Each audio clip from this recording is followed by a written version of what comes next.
In the depths of a medieval winter, when frost painted the world silver and wood became more precious than gold, families faced an impossible question that no one dared speak aloud. Hello, friends, and welcome to tonight's story.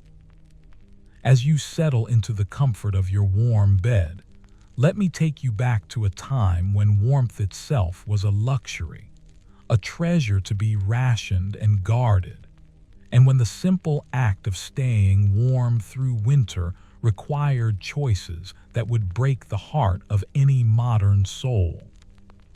Picture, if you will, a small village nestled in the rolling hills of what we now call northern France, in the year 1347, just before the Great Plague would sweep across Europe and change everything forever. But our story begins in a simpler, quieter crisis, one that visited these people every single year with the reliability of the seasons themselves. The village was called Montclair, though its name has long since faded from any map or historical record. It was home to perhaps 40 families, no more than 200 souls in total, living in timber-framed homes with thatched roofs that huddled together along muddy lanes like chickens seeking shelter from a storm. And as autumn's golden light began to fade, and the first frost touched the morning grass, every family in Montclair began to feel the weight of the same ancient worry settling over them like a heavy woolen cloak. The worry had a simple name spoken in whispers: wood. Wood for fire, wood for warmth, wood for survival. In our modern world, we think nothing of adjusting a thermostat, of heat flowing invisibly through our homes at the touch of a button. But in medieval Montclair, and in 10,000 villages just like it scattered across Europe, warmth was something you could hold in your hands.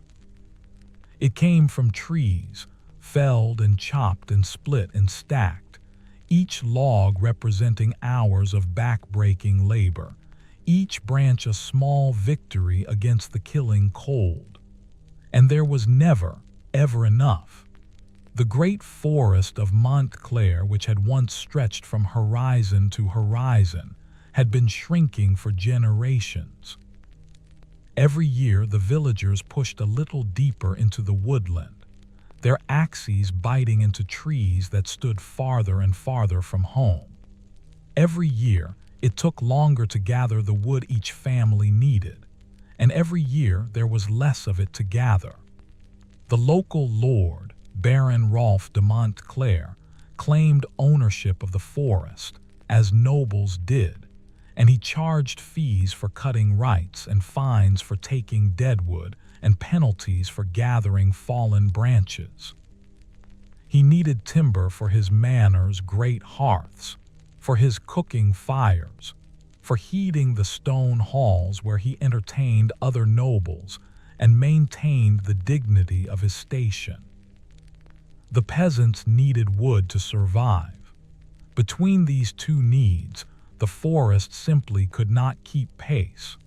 And so, as the leaves turned and fell, as the first cold winds began to blow down from the mountains to the east, every family in Montclair faced the same terrible arithmetic. How much wood could they gather before the snows came? How much could they afford to buy from those who had more?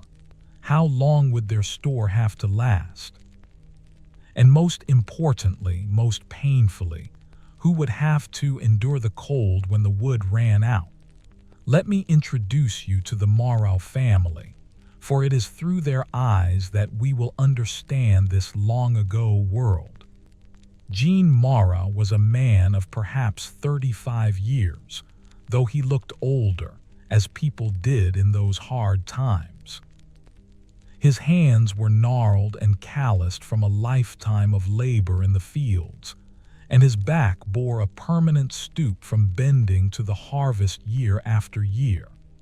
His wife, Marguerite, was younger by a few years, but childbirth and endless work had etched lines around her eyes and streaked her dark hair with gray. They had 4 children: Guillaume, their eldest at 14, already nearly a man and working alongside his father in the fields; Lisette, aged 12, who helped her mother with the household work and was learning to spin wool and weave; young Pierre, who had just turned 8 and was all energy and curiosity; and baby Colette, barely 2 years old, with wide brown eyes and a laugh that could brighten the darkest day. The Moreaus lived in a house that would seem impossibly small and crude to modern eyes. It was a single room, perhaps 20 feet on a side, with walls made of timber posts filled in with wattle and daub, a mixture of woven sticks and mud that kept out some of the wind but far from all of it. The roof was thick thatch, well made but harboring mice and insects, and it leaked in heavy rains. The floor was packed earth, swept clean daily by Marguerite, covered with dried rushes that helped keep the cold from seeping up through the ground. In the center of this room stood the family's most precious possession, a hearth, a simple pit lined with stones where they could build a fire. There was no chimney, only a hole in the roof where some of the smoke could escape, which meant that in winter, when they kept the door and shutters closed against the cold, the room was always hazy with smoke that stung the eyes and coated everything with a fine layer of soot. Every aspect of the Moreaus' life revolved around that hearth. They cooked their simple meals there, boiling pottage in an iron pot that had been Marguerite's dowry, roasting the occasional bit of meat on a spit when they had it, baking flatbread on hot stones. They warmed themselves there, gathering as close as they dared to the flames on cold evenings. They dried their damp clothes there after working in rain or snow. At night, the entire family slept in a huddle on the floor around the hearth, sharing their body heat beneath whatever blankets and furs they possessed, with the fire burning low through the darkness to keep the worst of the cold at bay. But fire requires fuel, and as September turned to October in that year of 1347, Jean Moreau stood in the small yard behind his house and looked at his winter's wood supply with a growing dread that sat like ice in his stomach. The stack was not large enough. He knew it in his bones, knew it with the certainty of a man who had survived 35 winters and understood the mathematics of cold and fire.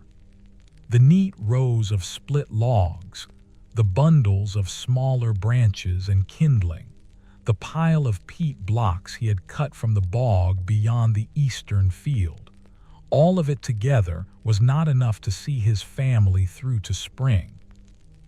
If the winter was mild, if it came late and left early, if the snows were light, then perhaps, just perhaps, they might make it.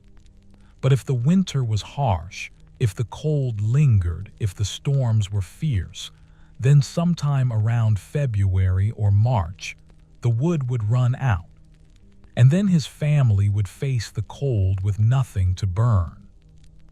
He had tried. God knew he had tried. All through the late summer and autumn, every spare moment not devoted to bringing in the harvest had been spent in the forest with his axe. Guillaume had worked beside him, learning to fell small trees and limb them properly, to split logs and bundle branches. They had ranged far into the woodland, farther than was strictly legal, taking the Baron's wood without permission, risking a fine they could not afford to pay if they were caught. Jean had traded labor to a neighbor, helping to repair a shed roof in exchange for a cartload of wood. He had spent precious coins to buy several bundles from a merchant who sold fuel in the village square. Marguerite and Lisette had gathered every stick, every fallen branch, every scrap of burnable material they could find, until the forest floor around Montclair was swept clean, and they had to walk hours to find anything at all. And still, it was not enough.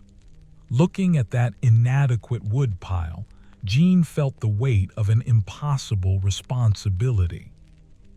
He was the father, the head of this household, and it was his duty to protect his family, to provide for them, to keep them safe and warm through the winter. But the laws of mathematics and the laws of nature were indifferent to duty. There was only so much wood, and there would be too many cold days. Inside the house, Marguerite was thinking similar thoughts as she stirred the evening pottage, a thin soup of barley and beans flavored with a bit of onion and a precious pinch of salt. She had seen the woodpile. She had watched it grow all autumn, and she had watched her husband's face grow more drawn and worried as he worked. She knew what he knew. The arithmetic of survival would not balance, and in the deep places of her heart where she kept her darkest fears, she knew that they would have to make choices, terrible choices, choices that no parent should ever have to make. The custom was old, older than anyone in the village could remember, older perhaps than Montclair itself. It was never written down, never spoken of openly, but everyone knew it, and everyone understood it in the way that people understand things that are too painful to examine directly. When a family's fuel ran out before winter ended, when the choice came down to freezing or survival, some members of the household would have to endure more cold than others. The fire would be built smaller, kept burning for fewer hours, and those who sat closest to it would be chosen according to a terrible logic. The logic was economic, though no one would have used that word. It was based on a simple, brutal question: who was most essential to the family's survival? Who could best be spared? The answer was always the same, always followed the same pattern in village after village, generation after generation, across the medieval world. The father must be warm enough to work, for without his labor in the fields, there would be no harvest and the whole family would starve. The mother must be warm enough to work, for without her care and cooking and household management, the family would fall apart. Children who were old enough to work, to contribute their labor, must be kept warm enough to function.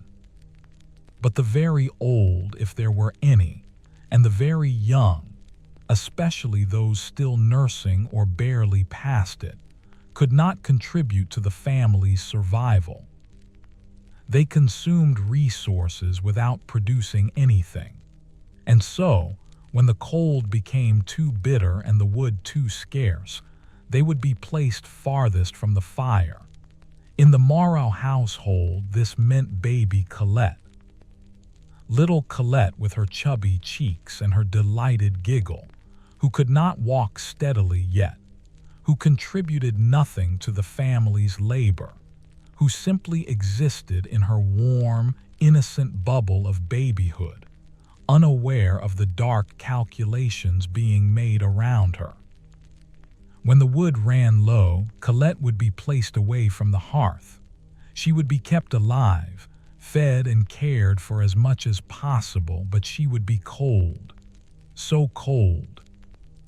And if the winter was harsh enough, If the wood ran out too soon, that cold would kill her, as gently and surely as if her parents had taken her out into the snow and left her there. Marguerite could not bear to think of it, so she pushed the thought down, deep down into a place where she kept all the unbearable things. She stirred the pottage and told herself that the winter would be mild, that they would find more wood somehow, that God would provide, that there had to be another way. But in her heart, she knew the truth. She had seen it before, in other winters, in other families. She had been a girl of 16 when the terrible winter of 1323 had struck, when the snows had come in November and not melted until May, when wood had become so scarce that families burned their furniture and tore boards from their walls to feed the fire. She remembered the spring after that winter, remembered the small graves dug in the cemetery behind the church, remembered the tiny bodies wrapped in linen, remembered the hollow eyes of mothers who had made the terrible choice and now had to live with it. Young Pierre burst into the house, breathless and excited, interrupting his mother's dark thoughts. He had been playing with the other village children, some game involving sticks and a leather ball, and his face was flushed with exertion and joy. "Mama, I'm hungry," he announced, as 8-year-old boys do, and Marguerite felt a fierce rush of love and protectiveness that brought tears to her eyes. Pierre was still small, still a child, but he was old enough to help with simple tasks, old enough to contribute. He would sit close to the fire this winter. He would be kept warm. The thought brought both relief and anguish, because it meant accepting who would not be warm. Guillaume came in next, ducking under the low door frame, and Marguerite marveled at how much he had grown this past year. He was becoming a man, tall and strong, his shoulders broadening with labor. In a few more years, he would marry, perhaps take over a plot of land, and start his own family. He was their future, their investment, and he too would be kept warm. Lisette followed, carrying baby Colette on her hip. The baby was drowsy and peaceful, her head resting on her sister's shoulder, one small hand clutching a fistful of Lisette's hair. Marguerite took her daughter, felt the warm weight of her, breathed in the sweet scent of her hair, and fought back tears. Jean came in last, closing the door firmly behind him against the cool October evening.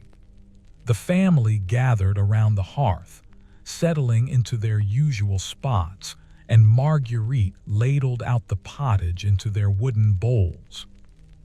They ate in companionable near silence, tired from the day's work, saying little but comfortable in each other's presence. This was their evening ritual, this gathering around the fire, this sharing of food and warmth. For now the fire burned cheerfully, and there was enough wood stacked outside to keep it burning for weeks yet. For now they were all warm, all together, all safe. It was only later, in the deep, cold months ahead, that the choices would have to be made. After the meal, as darkness fell fully outside, Marguerite nursed Colette while Jean mended a tear in his wool tunic by the firelight. Guillaume was teaching Pierre to carve a simple whistle from a piece of wood, showing him how to use the knife carefully, patiently correcting his grip. Lisette was spinning wool, the spindle whirling in her practiced hands, drawing out the thread smooth and even.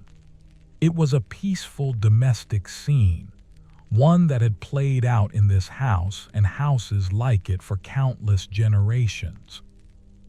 And yet, Hanging over it all was the unspoken knowledge of what winter would bring. The system that governed these decisions was never formalized, never written into any law or decree. It existed in that shadowy realm of understood necessities, of things everyone knew but no one wanted to acknowledge. The village priest, Father Benedict, never addressed it in his sermons, though he surely knew it happened. The Baron never issued proclamations about it, though he must have been aware of how his peasants survived the winter. It was simply how things were, how they had always been, how they would always be. Life in the medieval world was harsh and unforgiving, and survival required harsh and unforgiving choices. But the lack of formal structure did not mean there was no structure at all. In fact, the system was complex and nuanced, governed by unwritten rules that everyone understood. The process typically began sometime in midwinter, when it became clear how severe the season would be and how long the fuel would last. Families would begin to quietly reassess, to calculate, to make small adjustments. The fire would be built a little smaller. It would be lit a little later in the evening and banked earlier at night. People would go to bed earlier, huddling together under blankets to share body heat, preserving the fuel for the coldest hours before dawn. As the wood dwindled, the adjustments would become more pronounced. The fire would become smaller still, more carefully managed. Family members would begin to arrange themselves around it in a deliberate hierarchy. The father would sit closest, with his back to the flames, soaking up the heat before going out to do essential chores. The mother would sit nearly as close, for her work never ended and she needed to be functional. Older children who worked would cluster near. Younger children would be placed farther back, and the very young, the bobbies and toddlers who could not yet contribute, would be kept farthest away, beyond the main circle of warmth. This did not happen suddenly, with a dramatic announcement or a cruel decree. It happened gradually, almost imperceptibly, through tiny daily adjustments. A baby's sleeping place would be moved, just a little, just a few inches farther from the hearth. And then, a few days later, a little farther still. The parents would hold the baby less, not from lack of love but from terrible necessity, because holding the baby meant sharing warmth with someone who could not repay that warmth with labor. The baby would be fed, changed, cared for in all the basic ways, but the close physical contact, the cuddling, the constant carrying that had characterized the first year of life would be withdrawn. The baby would spend more time lying on a pallet, wrapped in whatever blankets could be spared, away from the fire's warmth. The cruelty of this system was that it was designed not to kill, but to save. By preserving the warmth and energy of the productive family members, it ensured that the family as a whole could survive to the next season. If everyone shared the cold equally, if the limited fuel was distributed evenly, then everyone would be too cold to work effectively. The fields would not be tended come spring, and the whole family might starve the following year. Better went the terrible logic to sacrifice one member, the member who could be most easily replaced, than to risk the entire household. A young couple could always have another baby. But if the father or mother died, or if the older children were permanently weakened by cold, the family's ability to survive long-term would be destroyed. This logic was reinforced by the medieval understanding of how the world worked. People believed that men were naturally hot-blooded and needed warmth to maintain their strength for labor. Women, while cool by nature, needed sufficient warmth to manage the household and bear children. Children were thought to grow harder as they aged, their bodies learning to withstand cold, but bobbies were understood to be weak and delicate. Yet there was also a fatalistic acceptance that not all bobbies would survive. Infant mortality was staggeringly high in medieval Europe. Perhaps 1 in 3 children died before their 5th birthday, from disease, accident, malnutrition, or cold. Parents loved their children fiercely, but they also had to protect themselves emotionally from the very real possibility of loss. The attachment to a baby, while genuine, was tempered by the knowledge that the baby might not survive, and by the practical necessity of focusing resources on the children who had already proven their ability to endure. In wealthier households, the calculation was different. If you were a merchant or a craftsman, if you had coins to buy wood or coal throughout the winter, then no such terrible choices were necessary. If you were a noble, living in a manor with multiple hearths and servants to keep them stoked, then winter was merely inconvenient, not deadly. But for peasants like the Moros, who made up the vast majority of the medieval population, the calculation was inescapable. They lived too close to the edge, with too little margin for error, for it to be any other way. As October gave way to November, the weather in Montclair grew noticeably colder. The morning frost persisted longer, and on some mornings there was a thin skim of ice on the water bucket. Jean and Guillaume made one last desperate push to gather more wood, ranging far into the forest, well onto the Baron's lands, taking risks they would not normally take. They were caught, inevitably, by the Baron's forester, a hard man named Thierry who enforced the forest laws with zealous efficiency. The fine was steep.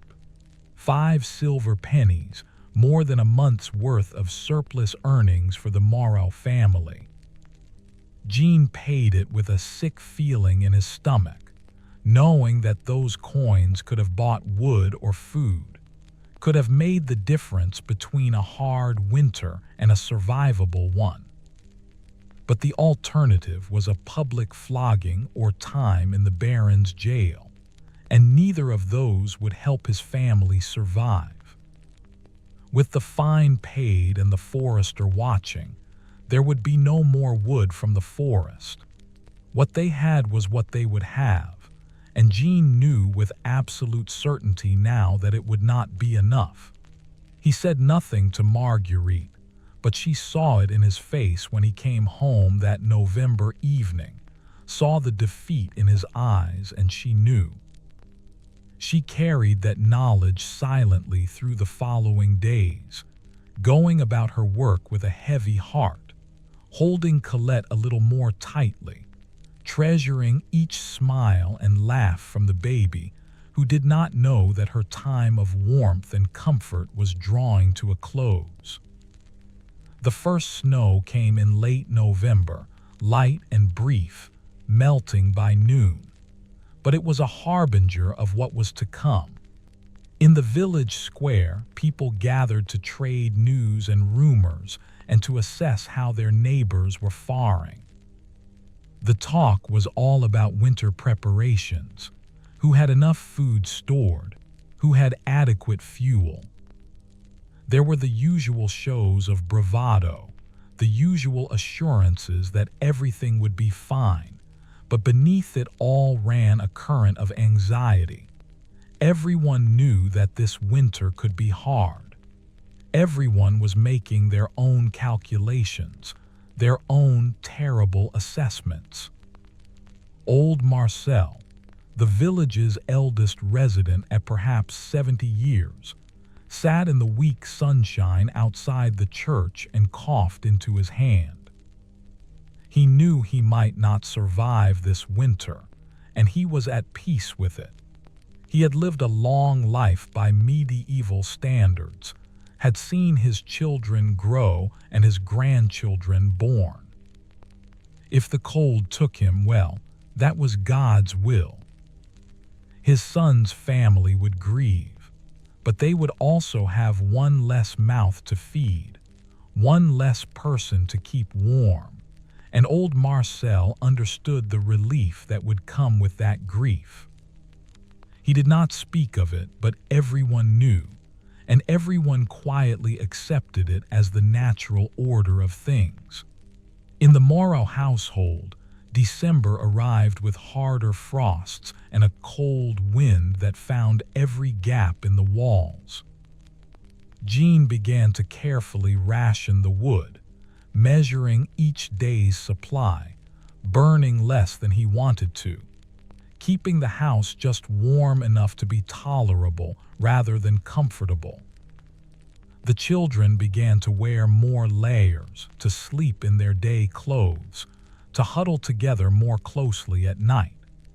Colette, still unaware, was kept reasonably warm for now, but Marguerite noticed that Jean no longer suggested she bring the baby to sit by the fire in the evenings. The baby stayed in her cradle, wrapped in blankets, a little removed from the family circle.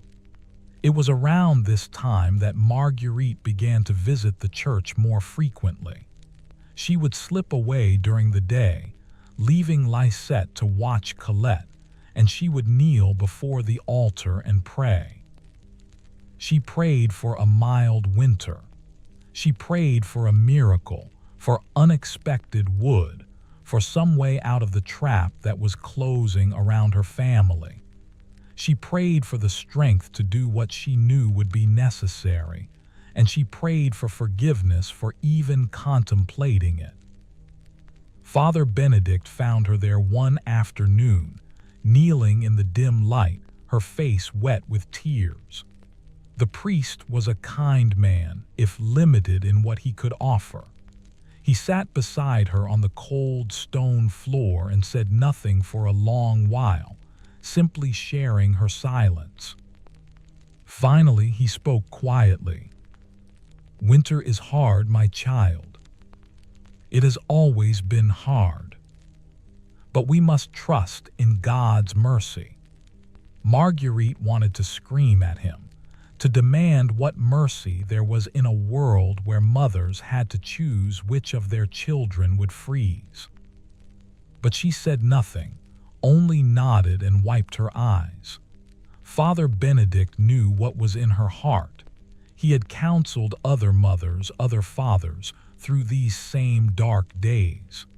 He could offer prayer and absolution, but he could not offer wood, and they both knew that prayer would not keep a baby warm. God does not give us burdens we cannot bear, the priest said, the traditional comfort, and Marguerite almost laughed at the bitter irony. But she held her tongue, thanked him for his time, and returned home to prepare the evening meal and to hold her baby for a few precious minutes before placing her back in the cradle, away from the fire's warmth. As December deepened and the shortest days of the year approached, the cold settled over Montclair with a weight that seemed almost physical. The sky was perpetually gray, heavy with the promise of snow that had not yet fallen in earnest. Each morning, Jean would rise in the darkness, his breath misting in the frigid air of the house, and carefully build up the fire from the banked coals of the night before. He used less wood each day, stretching their supply as far as it would go, and the fire that resulted was smaller, less generous with its warmth. The family adapted by moving their daily routines closer to the hearth, by doing more tasks inside the single room rather than venturing into the cold yard, by going to bed earlier and rising later to minimize the hours that required heating. Guillaume had taken on more responsibility as the winter progressed. At 14, he was no longer a child, and his father treated him as a partner in the household's management. Together, they would stand in the yard each morning and evening, studying the woodpile, calculating how many days of fuel remained at the current rate of consumption, and adjusting their estimates based on the weather. It was a grim mathematics lesson, one that taught Guillaume more about the harsh realities of survival than any formal education could have. He understood now, with the clarity that comes from direct experience, why his family had to live as they did, why certain choices were necessary. He had heard whispers among the older boys in the village, stories about previous winters, about families who had lost their youngest members to the cold. He knew what was coming, and the knowledge sat heavily on his young shoulders. One evening, as he and his father stood looking at the dwindling woodpile, Guillaume gathered his courage and asked the question that had been troubling him. "Father, is there nothing else we can do? Could we not burn the furniture? The table, the stools, the cradle even?" His voice was tentative, uncertain, proposing something that felt almost blasphemous in its desperation. Jean was silent for a long moment, his breath steaming in the cold air. When he finally spoke, his voice was heavy with weariness. "We could, son. And if it comes to that, we will. But furniture wood burns quickly, and once it is gone, we will have nothing to sit on, nothing to work at, and still the winter will not be over." The cradle. He paused, and Guillaume saw his father's jaw tighten. "The cradle we will save for last. Your mother could not bear to see it burned, unless there was truly no other choice." They both knew what burning the cradle would mean.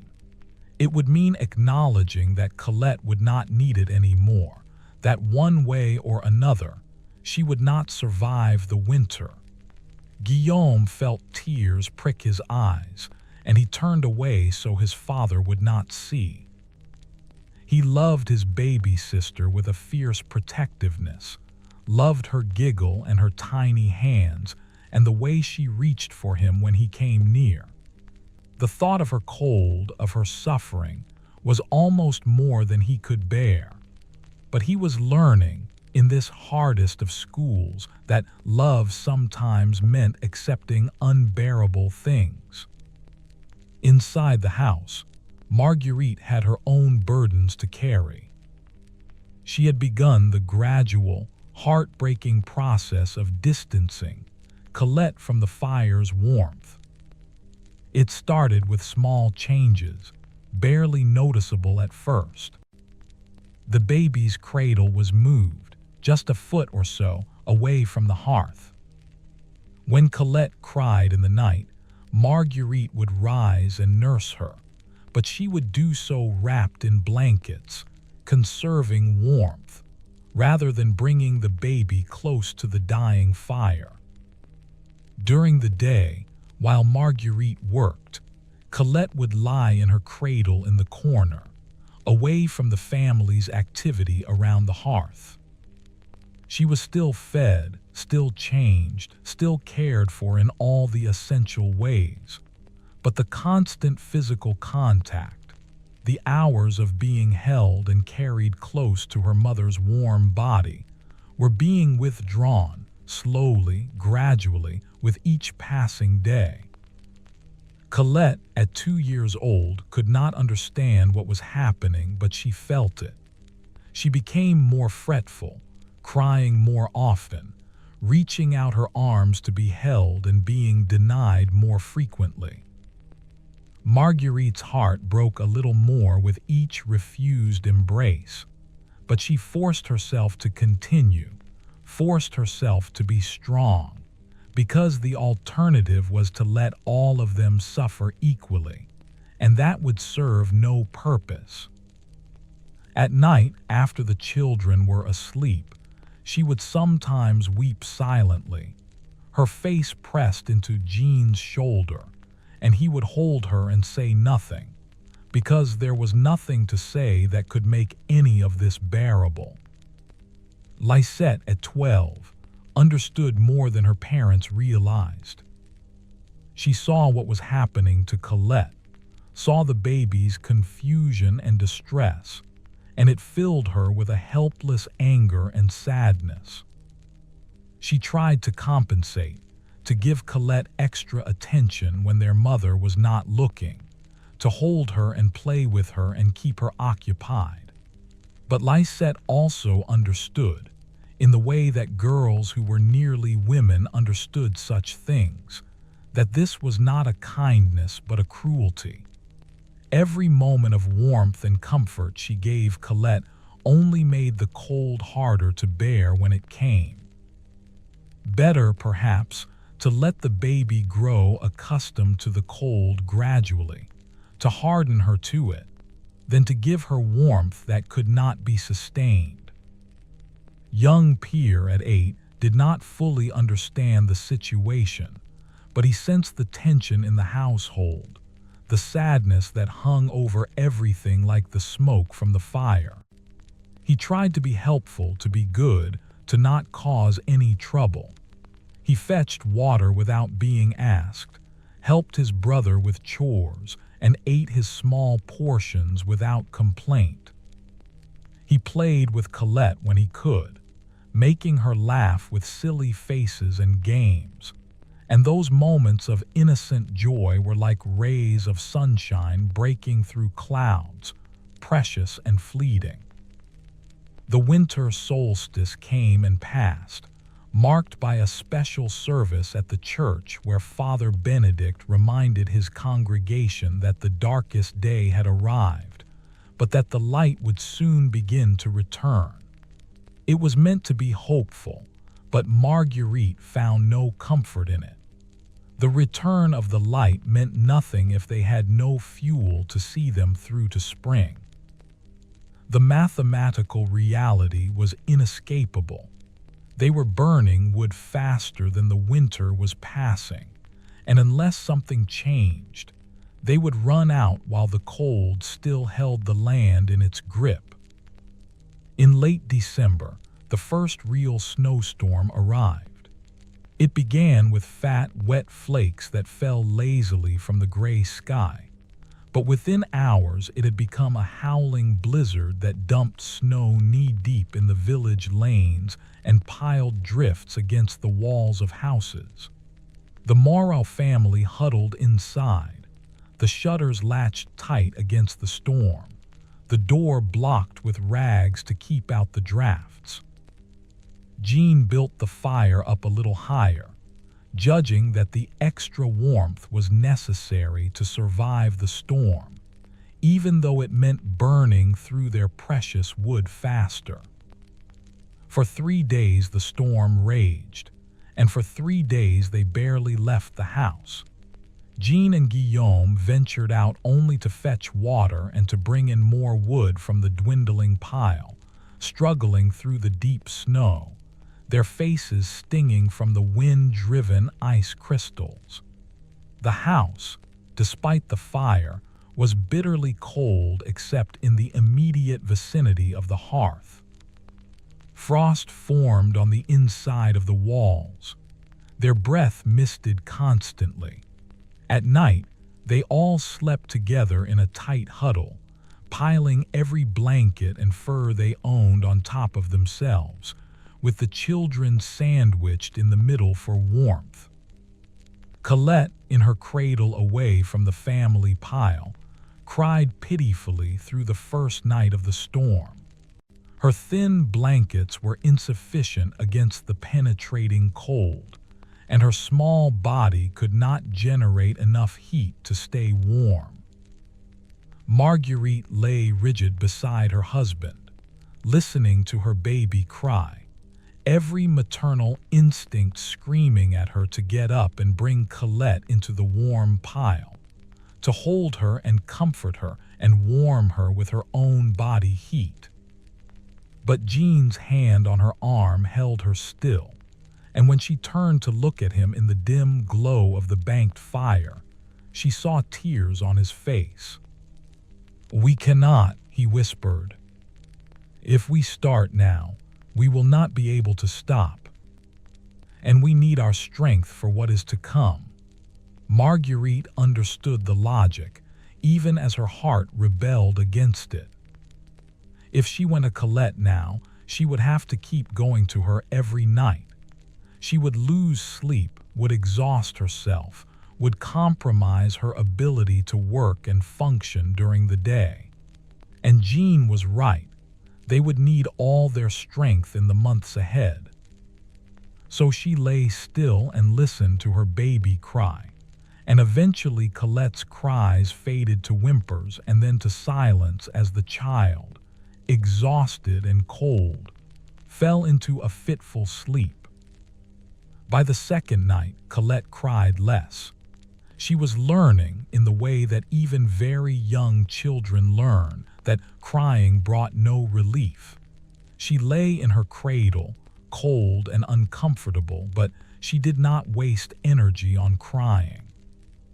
Marguerite told herself this was a good thing, that the baby was adapting, becoming hardier.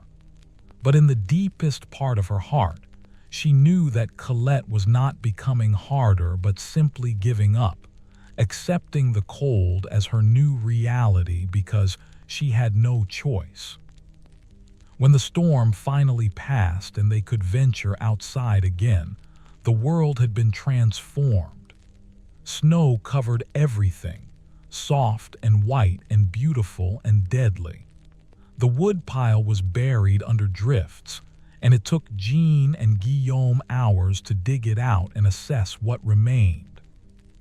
The 3 days of the storm had consumed more wood than a week of normal cold. And now, with the snow deep and the temperature plummeting even further, they faced the bleakest part of winter with their fuel supply critically low. Jean did the calculations in his head and felt despair settle over him like a suffocating blanket. At the current rate, they had perhaps 6 weeks of wood remaining, but winter typically lasted until late March, sometimes into April. They were still in December. There were at least 3 months of cold ahead, possibly 4. The arithmetic was brutally simple. They would run out of wood sometime in February, with at least a month or more of winter still to endure. That night, Jean and Marguerite sat up late after the children had gone to sleep, speaking in hushed tones so as not to wake them. They discussed options, possibilities, anything that might change the equation. Could they buy wood? No, they had spent their last spare coins on the forest fine. Could they trade for it? They had little of value to trade, and everyone else was in the same situation, hoarding their own supplies. Could they beg from the Baron? Baron Rolf was not known for his generosity, and even if he were inclined to help, he had his own household to maintain. Could they burn furniture? Yes, if necessary, but it would buy them only days, not weeks. Could they seek shelter with family in another village? Marguerite's parents were dead, and Jean's family was scattered across the region, all of them struggling with their own survival. There were no good options. There were no solutions that would change the fundamental problem. Too little wood, too much winter, too many people to keep warm. They could delay the crisis, mitigate it slightly, but they could not avoid it. And so, with heavy hearts, they made the decision that parents throughout medieval Europe made every winter, the decision that had been made for generations and would be made for generations more to come. They would sacrifice Colette's warmth to preserve the family's survival. It was not phrased that way, of course. They spoke of it in euphemisms, in gentle lies they told themselves to make the unbearable bearable. They said Colette would be kept comfortable, would be given extra blankets, and would be checked on regularly. They said she was young and hardy and would endure better than they feared. They said it was only temporary, only until they could find more wood or until the weather turned. But beneath all the careful words, they both knew the truth. They were choosing to let their youngest child face the cold, and that cold might kill her, and they were making this choice consciously and deliberately, because they could see no alternative that would not destroy the entire family. Marguerite wept as they made this decision, and Jean held her, his own face wet with tears. They were not cruel people. They were not indifferent to their daughter's suffering. They were simply trapped in a situation with no good choices, forced to make an impossible decision by circumstances beyond their control. And when the weeping was done and the decision was made, they lay down to sleep, because tomorrow they would need their strength, and they could not afford the luxury of staying awake to indulge their grief. The next morning, Marguerite began to implement their decision in earnest. Colette's cradle was moved to the farthest corner of the room, away from the hearth, where the cold was most intense. The baby's blankets were arranged carefully, but thinly, providing some protection but not enough to keep her truly warm.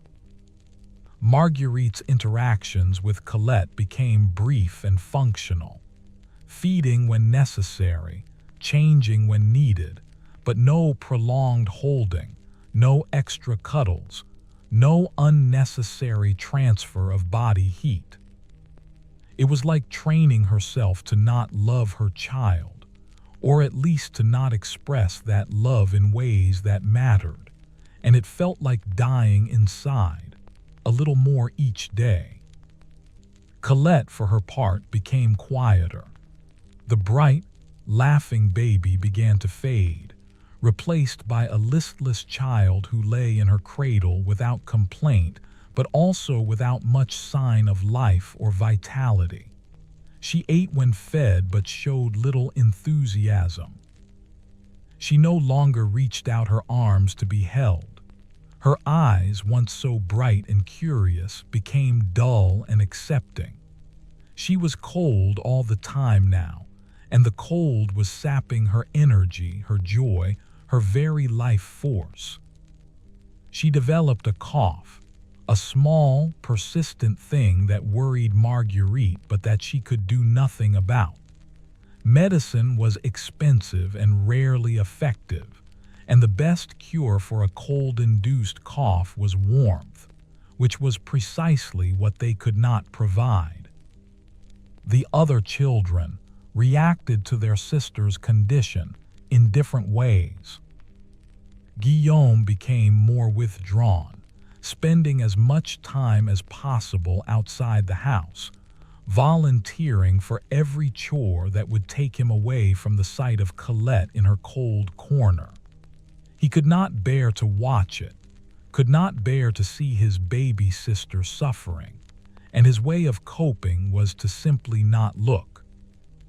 He threw himself into work, chopping what little wood they could still gather, helping neighbors with their tasks in exchange for small favors, anything to exhaust himself so that he would fall asleep quickly at night and not have to think.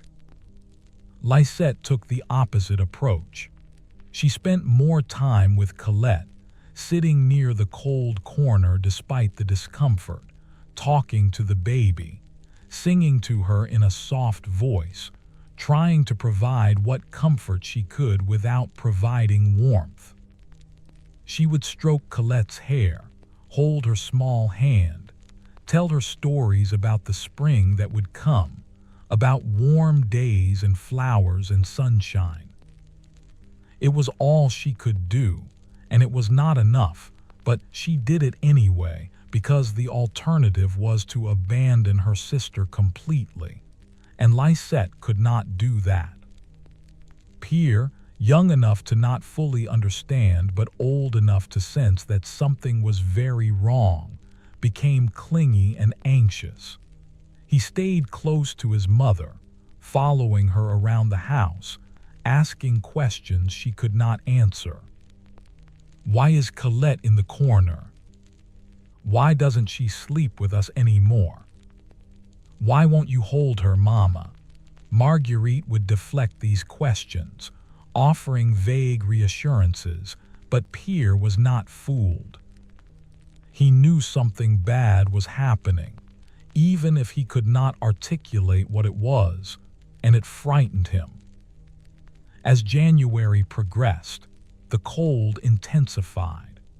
There were days when the temperature never rose above freezing even at noon, when the sun was a pale disk barely visible through high clouds, when the wind cut through clothing and walls alike with a knife-edge sharpness.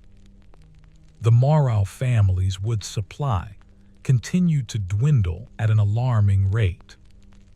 Jean started rationing even more severely, building fires only in the morning and evening, letting the house grow bitterly cold during the day, forcing everyone to huddle together for warmth or to keep moving to stay warm through activity. The village began to show signs of the strain. Old Marcel, who everyone had expected might not survive the winter, died in his sleep one cold night. Peacefully, they said, though Guillaume overheard someone say that the old man had simply frozen to death because his son's family had no wood to spare. The funeral was small and brief, held in a church that was barely warmer than the outdoors, and everyone hurried home afterward to their fires. 2 other deaths followed in the weeks after, an elderly woman who lived alone and a child from a family at the edge of the village, a boy of perhaps 4 who had been sickly all his life. No one spoke openly about the causes, but everyone understood. The cold was taking its toll. Father Benedict tried to offer spiritual comfort, but even he seemed diminished by the harsh winter. His sermons spoke of endurance and faith, of trusting in God's plan, but his voice lacked conviction. He knew, as everyone knew, that God's plan seemed to involve a great deal of suffering for the poorest of his flock, while the Baron and his household remained comfortable in their well-heated manor. It was hard to speak of divine justice when the injustice of the world was so apparent. In the Morrow household, Colette's condition continued to deteriorate. Her cough worsened, becoming a deep, rattling thing that shook her small body. Her appetite diminished, and Marguerite had to coax her to eat, dribbling thin gruel into her mouth while the baby lay listless in her cradle. Colette's cheeks, once plump and rosy, became pale and hollow. Her hands and feet were constantly cold to the touch, the skin taking on a bluish tinge that terrified Marguerite. The baby's energy was gone. She no longer played or babbled or showed any interest in her surroundings. She simply existed, lying in her cradle, enduring the cold with a patience that was heartbreaking in its resignation. Marguerite found herself living in a state of constant anxiety and grief. Every time she looked at Colette, she saw her baby fatting, saw death approaching on slow, cold feet, and she was powerless to stop it. She tried to tell herself that they had no choice, that this was necessary, that the alternative was worse. But these rationalizations brought no comfort. She had made a choice to let her child suffer, and no amount of logical justification could erase that fact. The guilt sat in her stomach like a stone, heavy and indigestible, poisoning every moment. Jean, too, was struggling. He had always been the provider, the protector, the one who kept his family safe. But now he was failing at the most basic duty of a father, and the knowledge ate at him. He became short-tempered, snapping at the children over small things, then immediately feeling remorseful. He could not sleep well, lying awake at night listening to Colette's labored breathing, wondering if each night would be the last. He began to avoid looking directly at the baby, because seeing her suffering was more than he could bear. The strain affected the entire household. The meals were quiet and tense. No one wanted to speak of what was happening, but it hung over everything, unavoidable and oppressive. Guillaume and Lisette bickered more than usual, taking out their stress and fear on each other. Pierre had nightmares and would wake crying in the night. The house, always small, began to feel suffocating, the air thick not just with smoke but with unspoken grief and dread. In early February, a brief warm spell arrived. A few days where the temperature rose above freezing and the sun shone weakly through the clouds. It was a false spring, a cruel tease, but the village celebrated it nonetheless. People emerged from their houses, walking in the muddy lanes, visiting neighbors, taking stock of who had survived thus far and who had not. The Morel family used the opportunity to do some much-needed maintenance, hanging out damp bedding to air, checking the roof for leaks, and simply moving around in daylight without the constant battle against cold. During this warm spell, Marguerite made a decision. She could not save Colette. She knew that now with a certainty that was like a death sentence pronounced.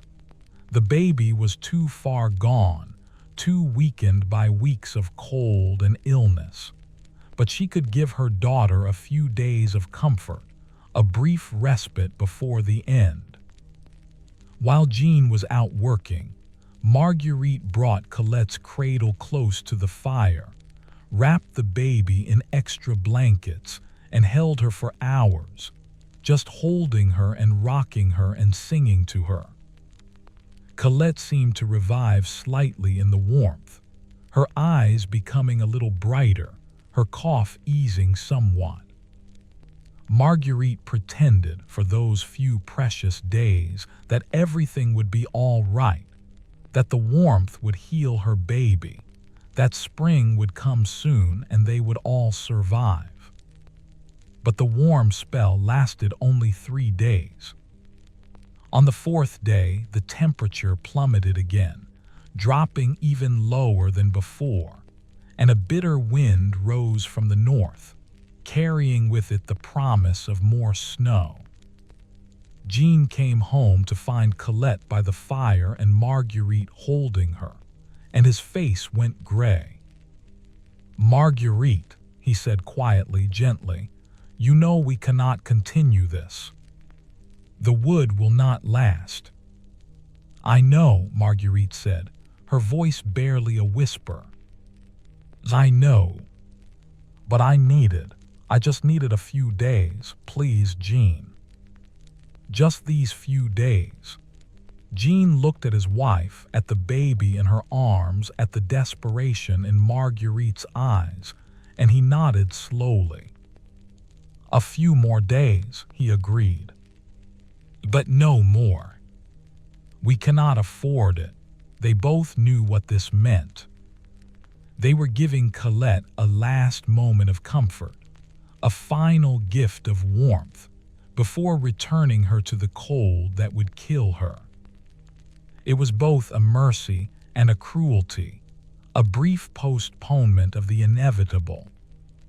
Those few days with Colette by the fire were bittersweet. The whole family seemed to understand without words that this was a goodbye. They all spent time with the baby, holding her, playing with her, making her smile when they could.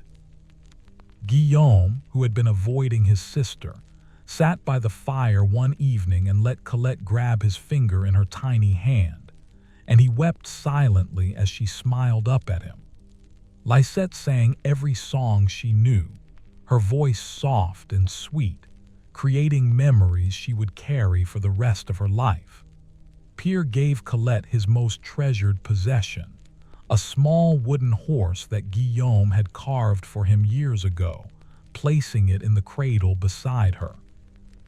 Even Jean, who had been so careful to maintain his emotional distance, held his daughter close one evening, his rough, work-worn hands gentle as they cradled her small body, his weathered face buried in her soft hair.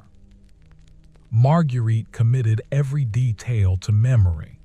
The weight of Colette in her arms, the baby's scent, the feel of her soft skin, the sound of her breathing, the way her eyelashes looked against her pale cheeks when she slept. She knew she would need these memories in the years to come, would need to remember that Colette had been loved, had been cherished, even though circumstances had forced impossible choices. She wanted to be able to tell herself in the dark nights ahead that they had done everything they could, that they had loved their daughter even as they let her die. On the evening of the third day, as the temperature outside began to drop again, and the wind picked up, Jean gently but firmly insisted that Colette's cradle be returned to the cold corner. The wood supply was now critically low, dangerously so. They had perhaps 3 weeks of fuel left, and at least that much winter remaining. Every log counted, every small piece of kindling was precious. They could not afford any more indulgence, no matter how much it hurt. Marguerite knew he was right, knew that they had already pushed things too far, risked too much. So she kissed her baby's forehead, whispered, "I love you," into her ear, and placed her back in the cradle in the corner, back in the cold that would be Colette's only companion in the days ahead. The return to the cold corner was harder on Colette than before. Having experienced warmth again, having remembered what comfort felt like, the baby now understood more acutely what she was losing. That first night back in the corner, she cried in a way she had not cried in weeks, a desperate, heartbroken sound that tore through the house like a physical thing. It was not the simple cry of a baby wanting food or needing a change. It was the cry of a small creature who understood, in whatever way a 2-year-old could understand, that she had been abandoned, cast out from the warmth and safety of her family's embrace. Marguerite lay rigid in the pile of sleeping bodies around the hearth, every muscle tense, her fingernails digging into her palms hard enough to draw blood. Jean's arm around her was both comfort and restraint, holding her in place, preventing her from giving in to the overwhelming urge to go to her baby. Lisette was crying too, silent tears that soaked into the rough blanket beneath her face. Guillaume had his eyes squeezed shut, his jaw clenched so tight it ached. Pierre, confused and frightened, had finally fallen into an exhausted sleep, his small body wedged between his parents. Colette cried for what felt like hours but was probably less than one. Eventually, her voice grew hoarse and weak, the cries fading to whimpers and then to a terrible, defeated silence. In that silence, Marguerite could hear her baby's breathing, rapid and shallow, and the rattling cough that punctuated it. She wanted to pray, wanted to ask God for strength or mercy or forgiveness, but the words would not come. What prayer was there for what they were doing? What words could encompass this particular horror? The next morning dawned gray and bitter, with frost coating every surface inside the house. Marguerite rose stiffly, her body aching from tension and cold, and went through the mechanical motions of starting the day. She built up the fire from the previous night's coals, using precious kindling and a few small logs. She heated water for a thin gruel.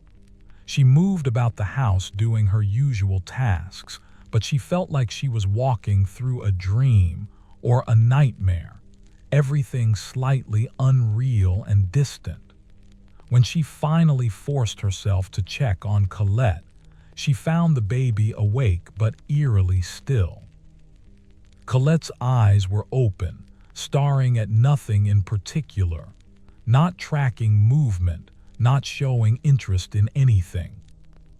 Her skin was cold to the touch, far too cold, with that alarming blue tinge around her lips and fingertips.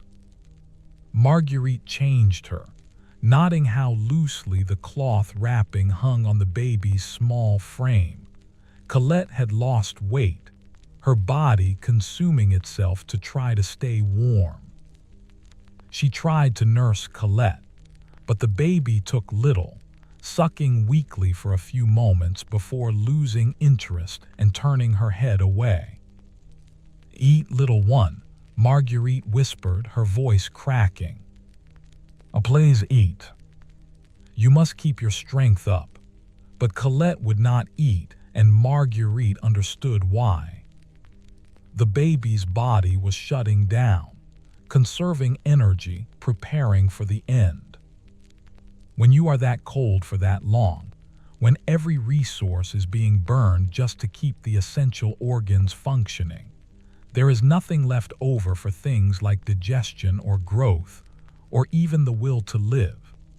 The days that followed took on a strange, suspended quality, as if time itself had slowed down. The household continued to function. Jean and Guillaume still went out to do essential work, still brought in the last remnants of their wood supply, and still performed the daily rituals of survival. Marguerite still cooked and cleaned and maintained the home.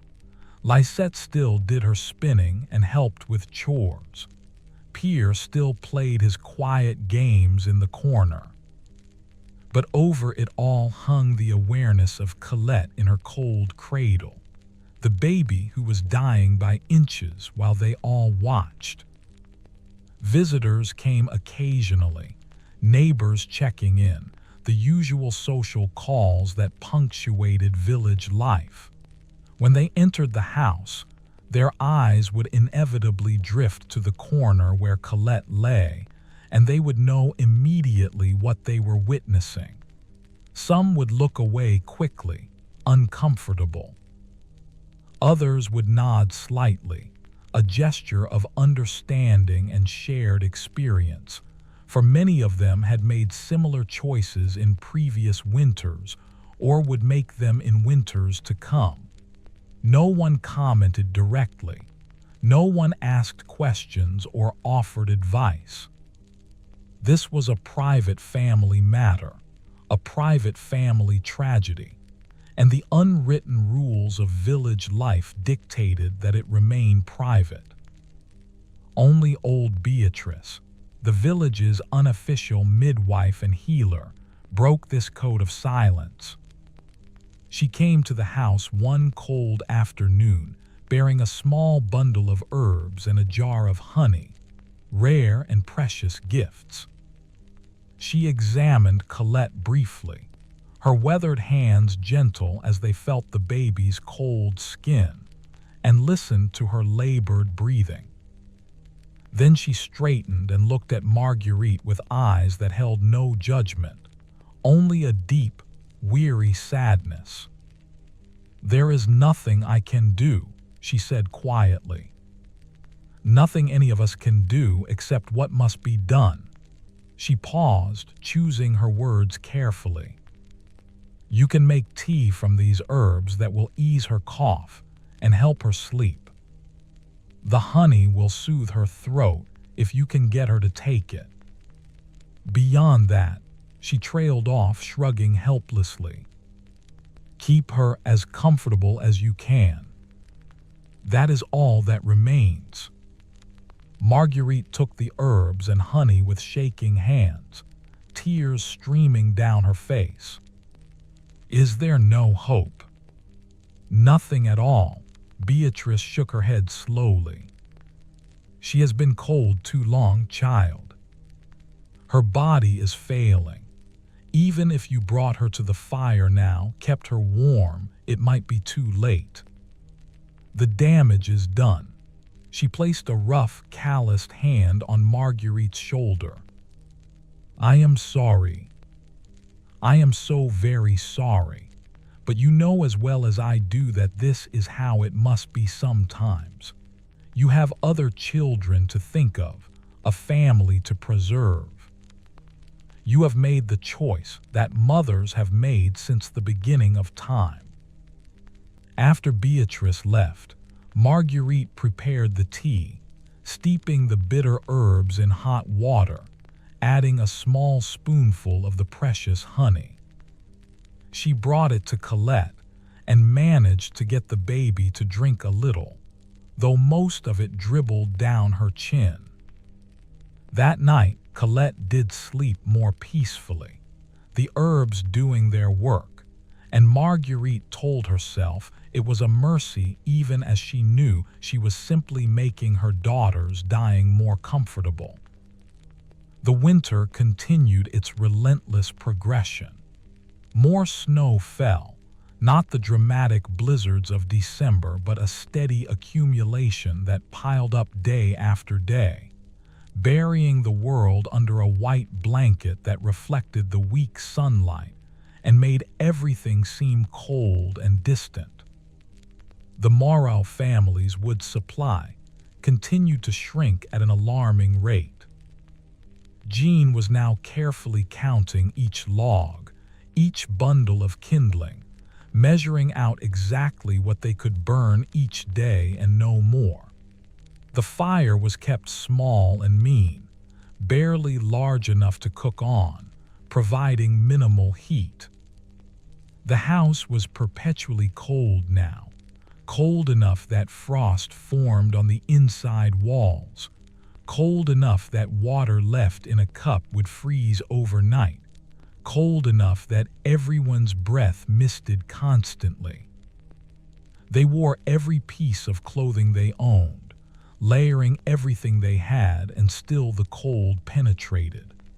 At night, they slept huddled together in a tight mass, sharing body heat, with every blanket and fur piled on top of them. Sometimes in the morning, they would wake to find that ice had formed in their hair from their frozen breath. Despite the cold they all endured, the contrast between their discomfort and Colette's suffering was stark. They were cold, but they had the fire nearby, had warm food in their bellies, and had the warmth of each other's bodies at night. Colette had none of these things. She lay alone in her corner, wrapped in thin blankets that were inadequate against the penetrating chill, with no one to hold her or share warmth with her. She received just enough care to keep her technically alive, but not enough to give her any real comfort. By mid-February, Colette had stopped making almost any sounds at all. She no longer cried, no longer babbled, rarely even coughed anymore. She lay in her cradle like a small ghost, barely present, barely there. Her eyes, when open, were dull and unfocused. Her breathing was shallow and irregular. Her skin had taken on a waxy, translucent quality that made her look already half dead.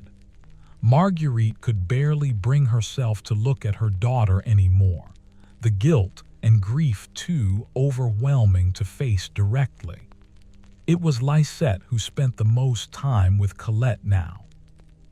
The 12-year-old girl would sit beside the cradle for hours, talking softly to her little sister, singing songs, telling stories, pretending that Colette was listening and understanding.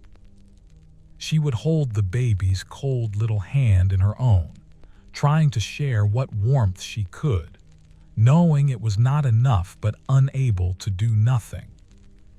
Lisette was learning lessons about love and loss and impossible choices that no child should have to learn, lessons that would shape the rest of her life. One evening, as the family sat around their meager fire eating their thin supper, Pierre suddenly spoke up, his voice small and frightened. "Is Colette going to die?" The question hung in the air, shocking in its directness, shattering the unspoken agreement that they would not talk about what was happening. Everyone froze, spoons halfway to their mouths, eyes wide. Jean and Marguerite looked at each other, a whole conversation passing between them in a glance. Finally, Jean set down his bowl and looked at his youngest son. "Yes," he said simply, his voice rough with emotion. "Yes, Pierre. She is very sick, and she is very cold, and she is going to die."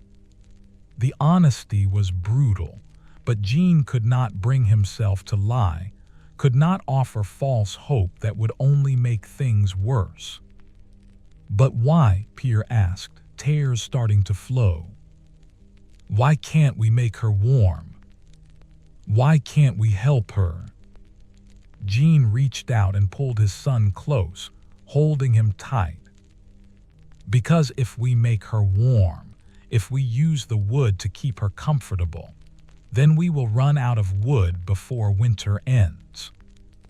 And then we will all freeze, all of us. You, me, your mother, Guillaume, Lisette, everyone. The wood is not enough for everyone, so we have to make choices. Terrible choices. Choices no one should have to make."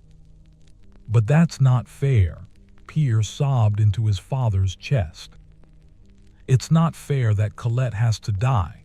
"No," Jean agreed, his own voice breaking. "It is not fair. Nothing about this is fair, but fair or not, it is how things are. This is the world we live in, and we must survive in it as best we can." Guillaume spoke up then, his voice hard and angry. "I hate this. I hate that we have to do this. I hate that there is no other way." His hands were clenched into fists, his face flushed with emotion he had been suppressing for weeks. "We all hate it," Marguerite said quietly. "Do you think this is easy for your father and me? Do you think we do not die a little inside every day, watching our baby suffer? But what would you have us do, Guillaume? Tell me, what would you do differently?" Guillaume opened his mouth to respond, then closed it again because there was no answer. He had thought about it, had lain awake at night going over every possibility, and he could not find a solution that did not lead to disaster. The mathematics were inescapable, the logic irrefutable. He hated it, but he could not argue against it. Lisette spoke up, her voice fierce despite the tears streaming down her face. "When I have children, when I have my own family, I will never, ever let this happen. I will work harder, save more, do whatever it takes so that I never have to choose which of my Bobby's lives and which dies." Marguerite looked at her daughter with infinite sadness. "Oh, my sweet girl, I pray you are right. I pray your life is easier than ours, that you never face what we face. But I made the same promise when I was your age, and look where we are now. Sometimes life gives us choices we never imagined having to make." The conversation faded into silence after that, everyone retreating into their own thoughts and grief. But something had shifted. The pretense was gone. The fiction that they were not talking about was shattered. They had acknowledged openly what was happening, had named the horror, and while that did not make it any easier, there was a strange sort of relief in not having to maintain the silence anymore. That night, after the children had finally fallen asleep, Jean and Marguerite sat close to the dying fire, speaking in whispers. "How much longer do you think she has?" Marguerite asked, her voice hollow. Jean was quiet for a long moment. "Days. Perhaps a week at most. Her body is failing. I am surprised she has lasted this long, truthfully. She is stronger than we knew." Marguerite let out a choked sob. "I want it to be over. God forgive me, but I want her to die soon so that we can stop watching her suffer. What kind of mother does that make me?" "It makes you a mother who loves her child enough to wish for an end to her pain," Jean said gently. "There is no shame in that, Marguerite. What we are doing is already the worst thing imaginable. Wanting it to end quickly is not cruelty but mercy."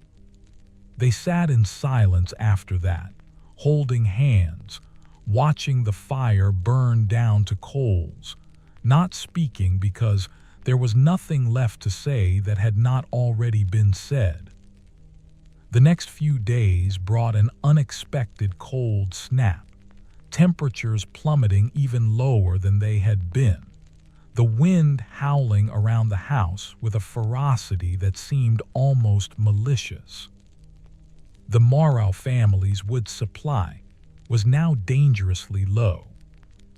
Jean and Guillaume had begun burning some of their furniture, first the extra stool that no one used much, then the small side table, then finally, with tears in his eyes, Jean broke up the table where they ate their meals.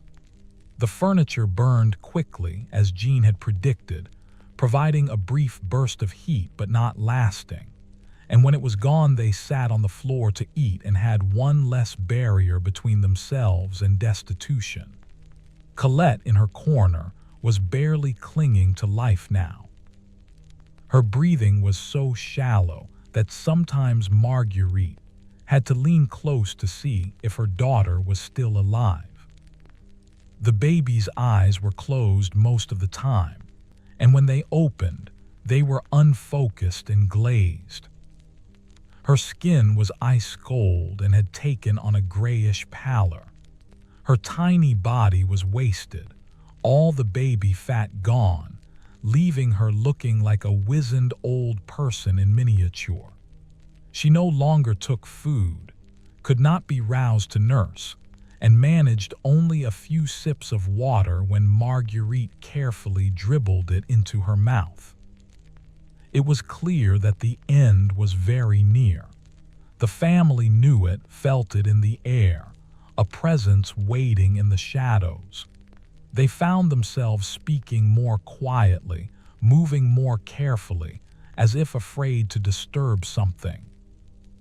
Death was in the house with them, and they were waiting, with a mixture of dread and guilty relief, for it to finish its work. On the evening of February 23rd, as darkness fell and the wind screamed outside, Marguerite made a final decision. She could not let Colette die alone in that cold corner. She could not let her baby's last moments be in isolation, surrounded by nothing but cold and darkness. Regardless of the cost, regardless of what Jean might say, she would give Colette this last mercy. She rose from her place by the fire, walked to the corner, and gently lifted her daughter from the cradle. Colette was shockingly light, weighing almost nothing, a small bundle of bones wrapped in skin. Marguerite returned to the fire and sat down, cradling her baby close to her chest, giving her the warmth of her body for these final hours. Jean looked at his wife and opened his mouth as if to protest, then closed it again. He said nothing. What was there to say? The time for rational calculations was past. The time for mercy had come. He moved closer to Marguerite, putting his arm around both her and Colette, sharing his warmth as well. One by one, the children joined them. Lisette sat on Marguerite's other side, her hand resting gently on Colette's back. Guillaume moved behind them, his presence a solid comfort. Even young Pierre crowded in, wanting to be close, wanting to say goodbye, though he did not fully understand what was happening. They sat like that for hours, the family united around the dying baby, keeping her warm for the first time in weeks, letting her feel their love in these last moments. Colette seemed to respond to the warmth, her breathing becoming slightly easier, some of the tension leaving her small body. She did not wake, did not open her eyes, but Marguerite thought she felt her daughter relax, as if acknowledging that she was safe now, that she was loved, that she could let go. Around midnight, as the fire burned low and the house grew cold despite their huddled warmth, Colette took a small, shuddering breath. And then another, weaker still, and then nothing. The breathing stopped. The small chest ceased to rise and fall. Colette was gone, slipped away so quietly that at first Marguerite was not even sure it had happened. She waited, hopping for another breath, but none came. Her baby daughter, 2 years old, had died in her arms. Marguerite made no sound. She simply held Colette closer, rocking slightly, as if the motion could somehow bring her back. Tears streamed down her face, but she did not sob or wail. The grief was too deep for that, too profound to be expressed in mere sound. Around her, her family wept. Jean's shoulders shook with silent sobs. Lisette buried her face in her mother's shoulder and cried as if her heart was breaking. Guillaume turned away, but they could see his back heaving with suppressed emotion. Pierre, frightened by the intensity of emotion around him, clung to his father and cried too, not entirely sure why but caught up in the family's grief. They sat like that for a long time, until the fire had burned down to nothing but coals, and the cold of the house became unbearable. Finally, gently, Jean took Colette from Marguerite's arms. The baby's body was already growing stiff and cold. He wrapped her carefully in a clean piece of cloth, the best they had, and laid her in the cradle that had been her home. Tomorrow they would need to inform Father Benedict, arrange for a burial, go through all the rituals that attended death. But tonight, they simply mourned, sitting in the darkness, holding each other, united in their grief and guilt and relief that it was finally over. The next morning it dawned clear and brutally cold. Jean and Guillaume walked to the church through knee-deep snow to inform Father Benedict of Colette's death. The priest received the news with sympathetic sadness but no surprise. He had seen many such deaths this winter and would see more before spring came. He agreed to hold a funeral service the following day and to help with the burial, though the ground was frozen and digging would be difficult. Word spread through the village quickly, as news always did in small communities. Neighbors came to offer their condolences, bringing small gifts when they could spare them, a bit of bread, some dried herbs, and a candle. They spoke in soft voices about God's will and the peace of heaven and how Colette was no longer suffering. These words were meant to comfort, but they rang hollow to Marguerite. Her daughter was dead, and no theological platitudes could change that fact or ease the guilt that sat like a stone in her chest. The funeral was held on a gray, cold afternoon. The entire village turned out, as was customary, crowding into the small church that was barely warmer than the outdoors. Father Benedict led them in prayers and hymns, speaking about innocent souls and angels in heaven. Colette's small body, wrapped in its cloth shroud, lay on a simple wooden board before the altar.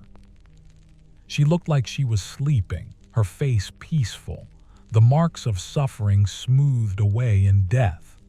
Marguerite sat through the service in a daze, hearing the words but not really processing them. She was aware of Jean beside her, solid and steady, keeping her upright when she felt she might collapse. She was aware of her children on her other side, Lisette crying quietly, Guillaume stoic and pale, Pierre confused and frightened.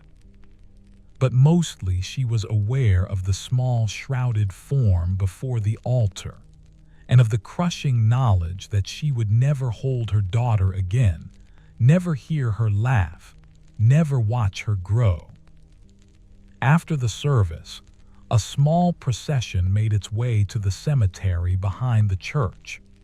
Several men, including Jean and Guillaume, had spent the morning breaking through the frozen ground to dig a small grave. It was shallow, not as deep as it should have been, but the ground was too hard to go deeper. They lowered Colette's wrapped body into the grave, and Father Benedict said final prayers, and then they began to shovel the frozen earth back into the hole, covering the small bundle, burying Colette in the cold ground. Marguerite watched them fill in the grave and felt something inside her die as well. A part of her heart was being buried with her daughter, and she knew it would never heal, that she would carry this wound for the rest of her life. When the grave was filled and mounded over, when everyone else began to turn away and head back to their homes and their lives, Marguerite stayed behind, kneeling in the snow beside the small grave, her hands clasped in prayer or perhaps just clasped in desperation. "I'm sorry," she whispered to the cold earth.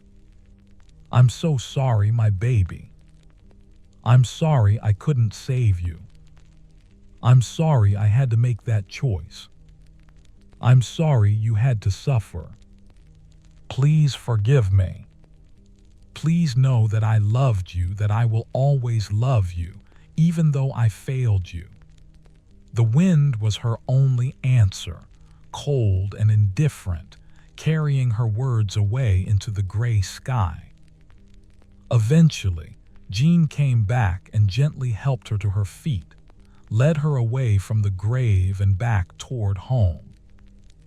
They walked in silence through the village, past houses where smoke rose from chimneys, past people who averted their eyes out of respect for their grief. When they reached their own small house, Marguerite hesitated at the door, not wanting to go inside, not wanting to face the empty cradle in the corner. But there was no choice. Life went on as it always did, regardless of grief or loss. She had other children to care for, a household to manage, work to do. So she took a deep breath, squared her shoulders, and went inside. The house felt different now, emptier, as if Colette's small presence had been larger than anyone realized. The cradle sat in its corner, and Marguerite could not bear to look at it. Tomorrow, or the next day, or someday soon, she would take it apart and burn it for fuel. But not today. Today she could not face that final destruction of her daughter's place in the world. The days following Colette's death passed in a gray blur. The family went through the motions of living, but there was a heaviness over everything, a shadow that colored all their interactions. The meals were even more silent than before.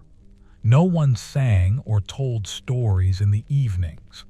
The children were subdued, moving quietly through the house as if afraid to disturb something fragile. Jean and Marguerite barely spoke to each other, each wrapped in their own grief and guilt, unable to offer comfort when they could barely hold themselves together. The winter continued its slow, relentless progression toward spring, though spring seemed impossibly distant. The wood supply, even supplemented by the burned furniture, was almost gone. They were down to the last few logs, the final bundles of kindling.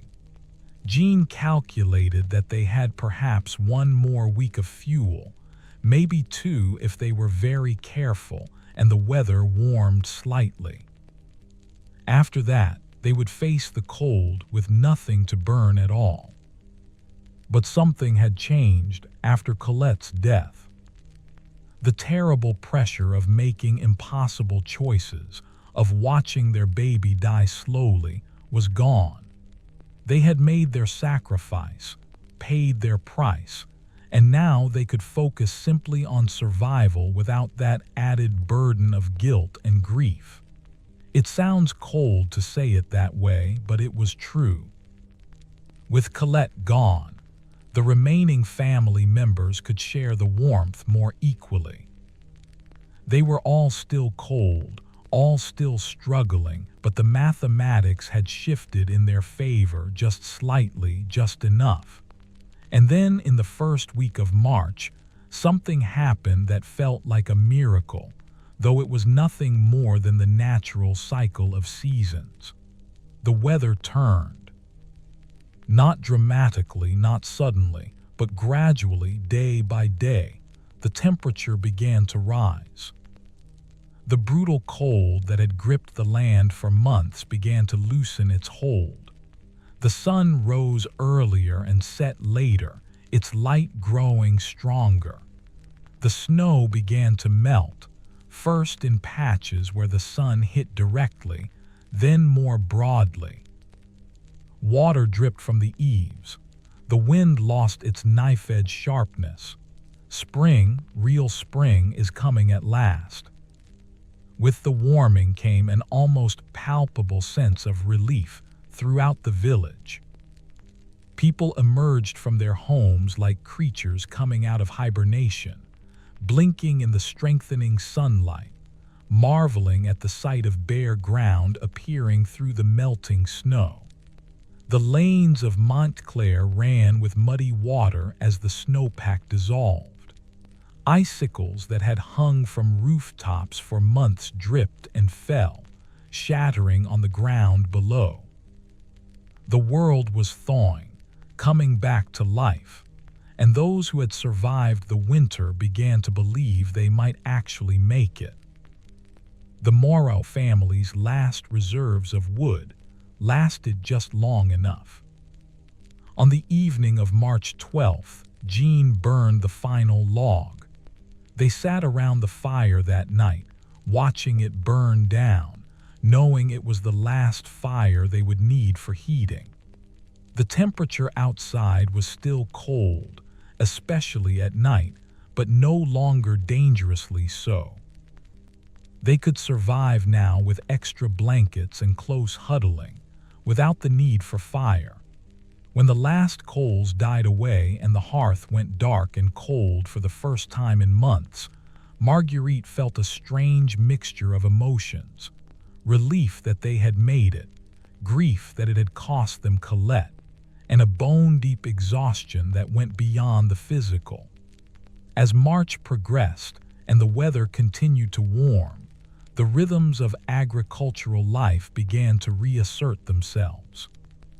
Fields that had been frozen and snow-covered for months emerged muddy and sodden, but ready to be worked once the ground dried out sufficiently. Jean and Guillaume began to prepare for spring planting, checking their supply of seed grain, inspecting their tools, planning which fields would be planted with what crops. It was a return to normalcy, to the eternal cycle of planting and harvest that governed peasant life, and there was comfort in that routine even though everything felt different now, marked by loss. Lisette returned to her spinning and weaving with renewed energy, as if throwing herself into work could somehow fill the emptiness left by her sister's death. She was quieter than she had been before, more serious, the last traces of childhood gone from her face. She had aged years in a single winter, had learned lessons about life and death and sacrifice that most people did not learn until they were much older. When she looked at her mother now, there was understanding in her eyes, a recognition of the impossible choices that mothers sometimes had to make. It was not forgiveness, exactly. How could anyone forgive such a thing? But it was acceptance, an acknowledgement that Marguerite had done what she believed was necessary. Pierre, on the other hand, struggled more visibly with Colette's death. He had nightmares frequently, waking in the dark crying for his sister, asking where she had gone when she would come back. Jean and Marguerite tried to explain, tried to help him understand that Colette was in heaven with God and the angels, that she was at peace and no longer suffering. But Pierre was 8 years old, and death was a concept he could not fully grasp. He had expected his sister to always be there, and her sudden absence left a hole in his world that he could not make sense of. He became more clingy, more anxious, afraid to let his parents out of his sight, as if fearing they too might disappear. Guillaume dealt with his grief by becoming even more serious and focused about work. He threw himself into the spring preparations with an intensity that was almost frightening. He worked from dawn until dusk, pushing himself to exhaustion, barely speaking, barely eating. Jean recognized what his son was doing, using physical labor to avoid thinking, to avoid feeling, because he was doing the same thing himself. They worked side by side in the fields, father and son, not talking much but finding solace in shared purpose and exhaustion. For Marguerite, the grief was more complicated, tangled up with guilt and relief and a strange sense of numbness. She went about her daily tasks mechanically, cooking and cleaning and managing the household, but it felt like she was watching herself from a distance, as if she were not really present in her own life. The empty cradle haunted her. For weeks she could not bring herself to dismantle it, could not bear to destroy that last physical reminder of her daughter. She would find herself staring at it during the day, remembering Colette lying there, remembering the sound of her breathing, the sight of her small face in sleep. Finally, in late March, Jean gently suggested that they should take the cradle apart and put the wood away. They might need it again someday, he said carefully, if God blessed them with another child. Or they could give it to a neighbor who needed it. But having it sit there empty was hurting Marguerite. He could see that, and perhaps it would be better if it were gone. Marguerite knew he was right, but the thought of dismantling the cradle felt like a final betrayal, an erasure of Colette's existence. Still, she nodded her agreement, and Jean and Guillaume took the cradle apart that evening, storing the pieces in the small shed behind the house. With the cradle gone, the corner where it had stood was empty. Marguerite tried to fill that space with other things: a basket of wool for spinning, a small chest where they kept their few valuables, but nothing looked right there. The corner remained stubbornly empty, a physical void that matched the emotional void in her heart. She found herself avoiding that side of the room, keeping her back to it, unable to look at the space where her daughter had died. As April arrived and spring truly took hold, the village began the process of assessing the winter's damage. A count was made, quietly and unofficially, of who had survived and who had not. Old Marcel had been the first to die, followed by several other elderly villagers who had simply not had the strength to endure another winter. Then there were the children. Colette, the 4-year-old boy from the family at the edge of the village, an infant from another household who had died in January, and a 6-year-old girl who had been frail all her life and had finally succumbed in February. In total, 9 souls had been lost from the village of Montclair over the winter months, out of a population of just over 200. It was not the worst winter anyone could remember, but it was far from the best. The village held a memorial service in early April, when the weather was finally warm enough for people to gather outside comfortably. Father Benedict led prayers for all those who had died, speaking their names aloud, committing them to God's mercy. The families of the dead stood together, united in grief, while the rest of the village offered their support and sympathy. It was a somber occasion, but also strangely comforting to acknowledge the losses openly, to share the burden of grief collectively rather than bearing it alone. After the service, people lingered in the churchyard, talking in quiet voices, sharing their experiences of the winter. There was a sense of relief among them, a feeling of having survived something terrible, but also an undercurrent of dread because everyone knew that next winter would come, and the winter after that, and the cycle would repeat endlessly. The problems that had made this winter so deadly had not been solved. The forest was still shrinking.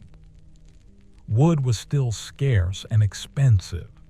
The barons still claimed ownership of the trees and charged fees for cutting rights. Nothing fundamental had changed. Some of the younger men, emboldened by having survived and perhaps feeling they had little left to lose, began to talk quietly about organizing, about approaching the baron to request reduced fees or expanded cutting rights. It was dangerous talk. Peasants who challenged the nobility rarely fared well, but the winter had pushed people to a point where dangerous talk seemed worth the risk. Guillaume listened to these conversations with interest, his young face thoughtful, and Jean worried about what ideas might be taking root in his son's mind. But for now, there was work to be done. The fields needed to be plowed and planted. The winter wheat that had been sown in the fall needed to be checked and tended. Vegetable gardens needed to be prepared. Animals that had been kept inside through the worst of the cold needed to be let out to pasture.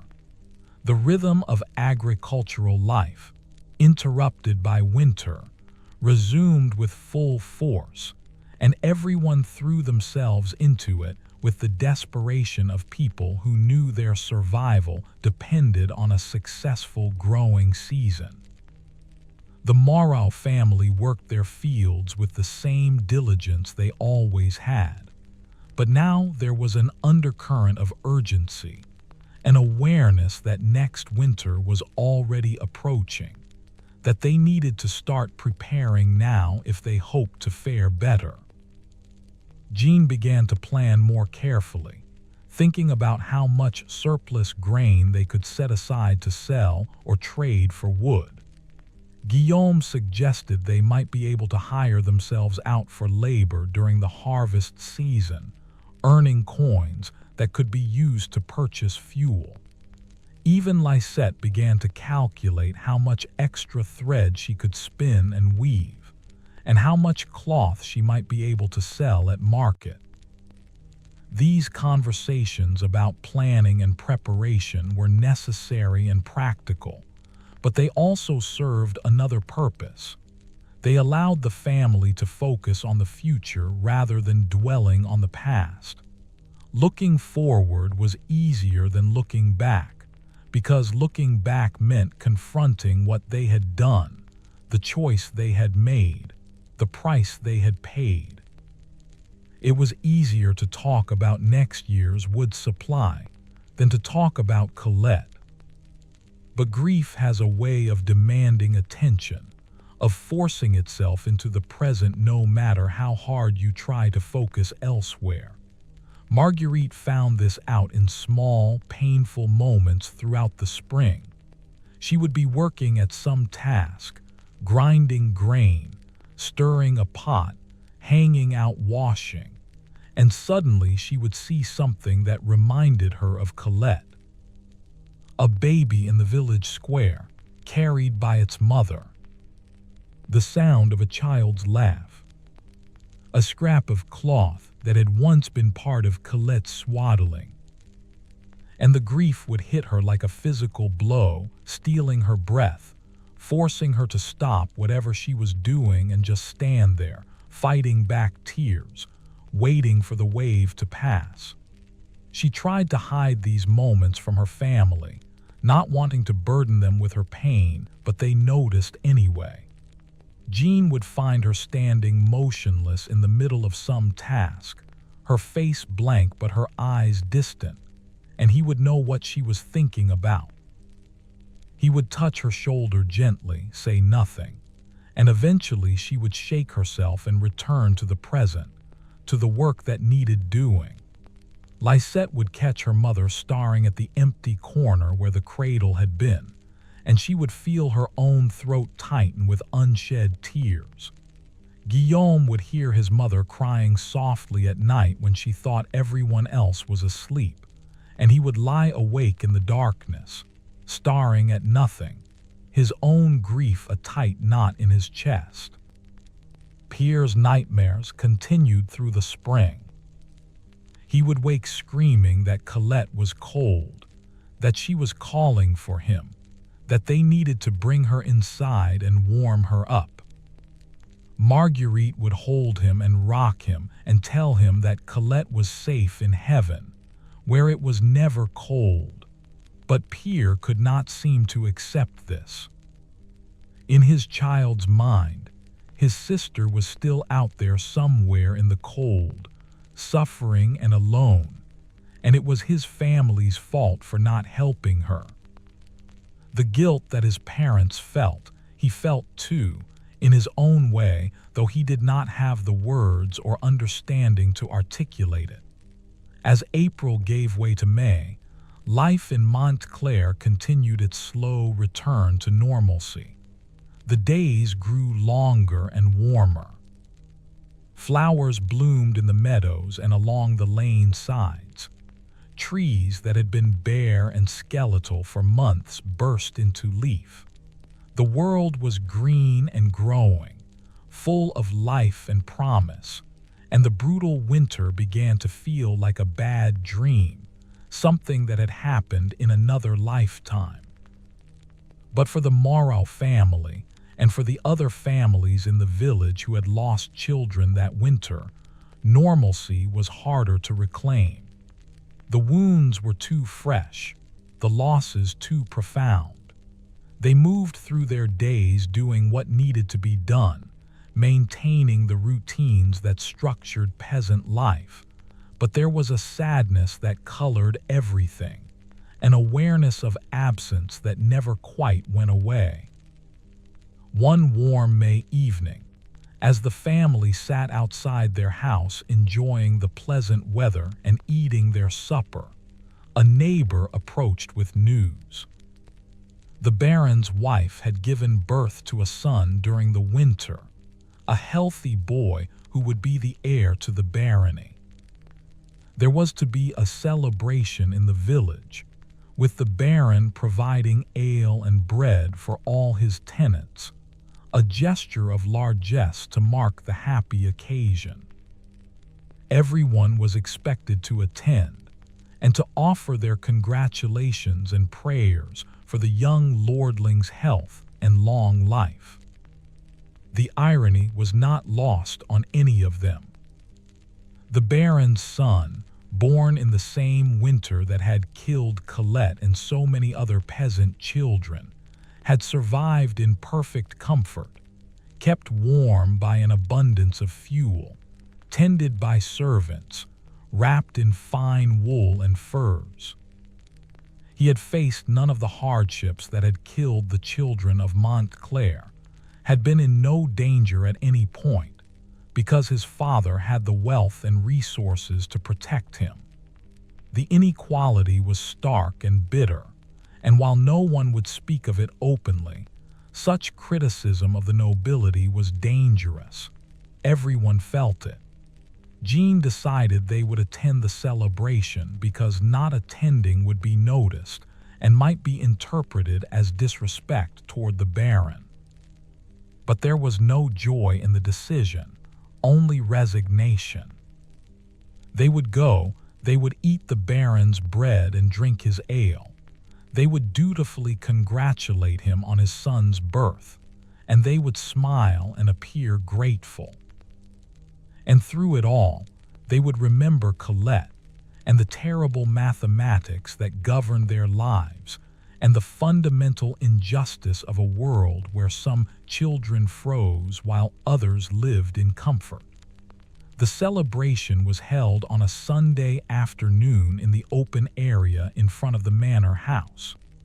Trestle tables had been set up, laden with bread and cheese and barrels of ale. The Baron and his wife appeared, the lady holding the baby swaddled in fine linen, and the assembled peasants dutifully cheered and called out blessings. Father Benedict led prayers for the child's health and for the continued prosperity of the barony. There were speeches about duty and loyalty and the natural order of things, about how the Baron cared for his people as a father cares for his children, and how the people in turn owed obedience and gratitude to their lord. Marguerite stood in the crowd, holding Pierre's hand, and listened to these speeches with a face that showed nothing of what she was thinking. She looked at the Baron's wife holding her baby, at the careful way the woman cradled the child, at the obvious love and pride in her face. And Marguerite thought about Colette in her cold corner, about the choice that had been forced upon her, about how different things might have been if she had been born into wealth instead of poverty. The anger that rose in her was startling in its intensity, but she pushed it down, buried it deep, because anger would change nothing and might bring trouble to her family. The celebration continued for hours, with people eating and drinking and trying to enjoy the rare feast. Children ran and played, their laughter bright in the warm air. Musicians played simple tunes on pipes and drums. It should have been a happy occasion, and for some it was, but for others, including the Morrow family, it was bittersweet at best. They ate because the food was there and they were always hungry, but they took no pleasure in it. They smiled when expected to smile, but the smiles did not reach their eyes. As the sun began to set and people started to drift away back to their homes, Marguerite found herself standing near the edge of the gathering, looking out over the fields toward the village cemetery on its small rise behind the church. From here she could just make out the newer graves, the small mounds that marked where the winter's dead had been buried. One of those mounds was Colette's. Her baby was sleeping there in the cold earth, while the Baron's baby slept in a warm cradle, surrounded by every comfort. The unfairness of it was like a knife in her heart. Jean found her there and stood beside her in silence for a moment. Then he said quietly, "We should go home." Marguerite nodded but did not move immediately. "It should not be this way," she said, her voice barely above a whisper. "Children should not have to die because their parents are poor. Mothers should not have to choose between their bobbies and their own survival. It should not be this way." "No," Jean agreed. "It should not. But it is. And we must live in the world as it is, not as we wish it could be." They walked home through the lengthening shadows, their remaining children trailing behind them. The house, when they reached it, was warm from the day's sunshine, and they would not need a fire tonight or for many months to come. They had survived the winter. They had paid a terrible price, but they had survived. And now they would begin the long process of preparing for the next winter, of trying to ensure that they would not have to make such terrible choices again, even though they all knew, deep down, that circumstances might once again force their hand. Life went on as it always does. The fields were planted and tended. The crops grew. Summer came with its long days and hard work. The harvest was adequate, not exceptional but good enough. Jean and Guillaume labored from dawn to dusk, bringing in the grain, and Marguerite and Lisette worked equally hard preserving food and preparing for the cold months ahead. This time they started earlier, began gathering wood in late summer rather than waiting for autumn, and worked harder and more systematically to build up their supply. The whole village seemed more focused on winter preparation that year, the memory of the harsh winter still fresh in everyone's minds. More wood was cut, more fuel was stored, more provisions were laid by. People bartered and traded more actively, trying to position themselves better for what was to come. The forest, already depleted, took another heavy beating as everyone pushed deeper into the woodland to harvest more timber. The Baron, seeing the opportunity, raised his fees and fines, extracting more wealth from peasants who could barely afford it but who had no choice but to pay. By the time autumn arrived, the Morrow family had accumulated what Jean judged to be a much better wood supply than the previous year. It still would not be enough if the winter was harsh, but it should see them through a normal winter with some to spare. They had also managed to save a small amount of coin, hidden carefully away, that could be used to purchase additional fuel if necessary. It was not much, but it was more than they had had before, and it gave them a small sense of security, however fragile. As the leaves began to turn and fall, as the days grew shorter and the air grew crisper, the family felt the familiar anxiety building, the awareness that winter was coming, and with it would come cold and hardship, and the test of whether they had prepared adequately. But this year there was an additional layer to that anxiety, a shadow of memory, a fear not just of the cold but of what the cold might force them to do. Marguerite was pregnant again. She had conceived in late spring, and by autumn it was obvious. The baby would be born in February in the depths of winter, and the timing filled her with a complicated mix of emotions. Part of her was glad, seeing the new baby as a sign of hope, of life continuing despite loss. Another baby would not replace Colette. Nothing could ever do that.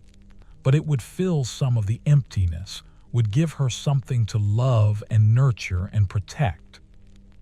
But another part of her was terrified, because she knew all too well what could happen to babies born in winter. She knew what choices might have to be made, and she was not sure she could bear to go through it again. The family did not speak openly about these fears, but they all felt them. Jean looked at his wife's growing belly and felt both joy and dread. Guillaume and Lisette welcomed the idea of a new sibling, but worried about what another mouth to feed might mean for their precarious survival. Even young Pierre, now 9 years old, seemed to understand that a new baby in winter was both a blessing and a potential source of heartbreak. As October arrived and the first frosts touched the morning grass, Jean stood once again in the yard behind his house, looking at his woodpile. It was larger than last year, significantly so.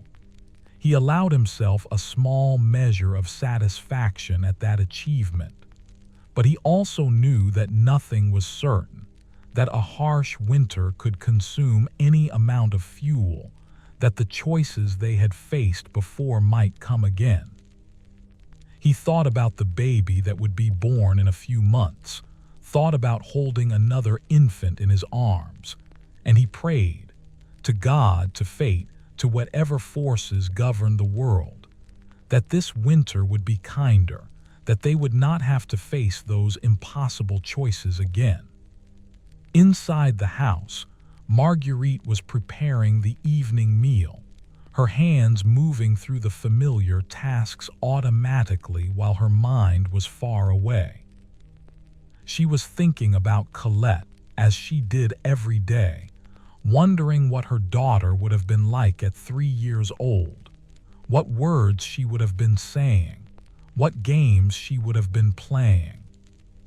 She was thinking about the new baby growing inside her, wondering if it would be a boy or a girl, hoping desperately that she would not have to watch another child die in the cold. And she was thinking about the coming winter, about survival and sacrifice and the terrible mathematics of poverty. The sun was setting, painting the sky in shades of orange and red, and soon it would be dark. Jean would come in with the children.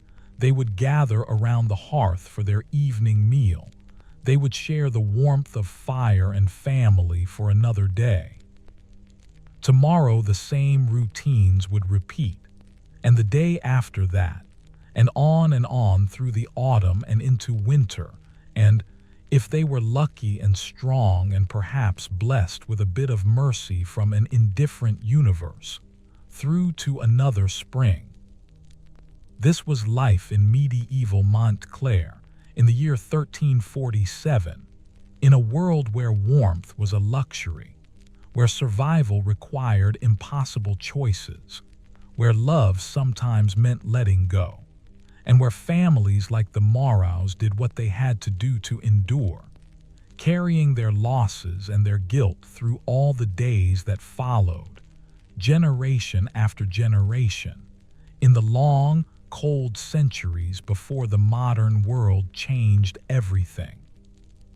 And there, in that small house in that forgotten village, as darkness fell and the first stars appeared in the evening sky, the Morrow family sat down together to their meal. 5 of them now where once there had been 6, scarred by what they had endured, bound together by shared grief and shared survival, preparing to face whatever the coming winter would bring.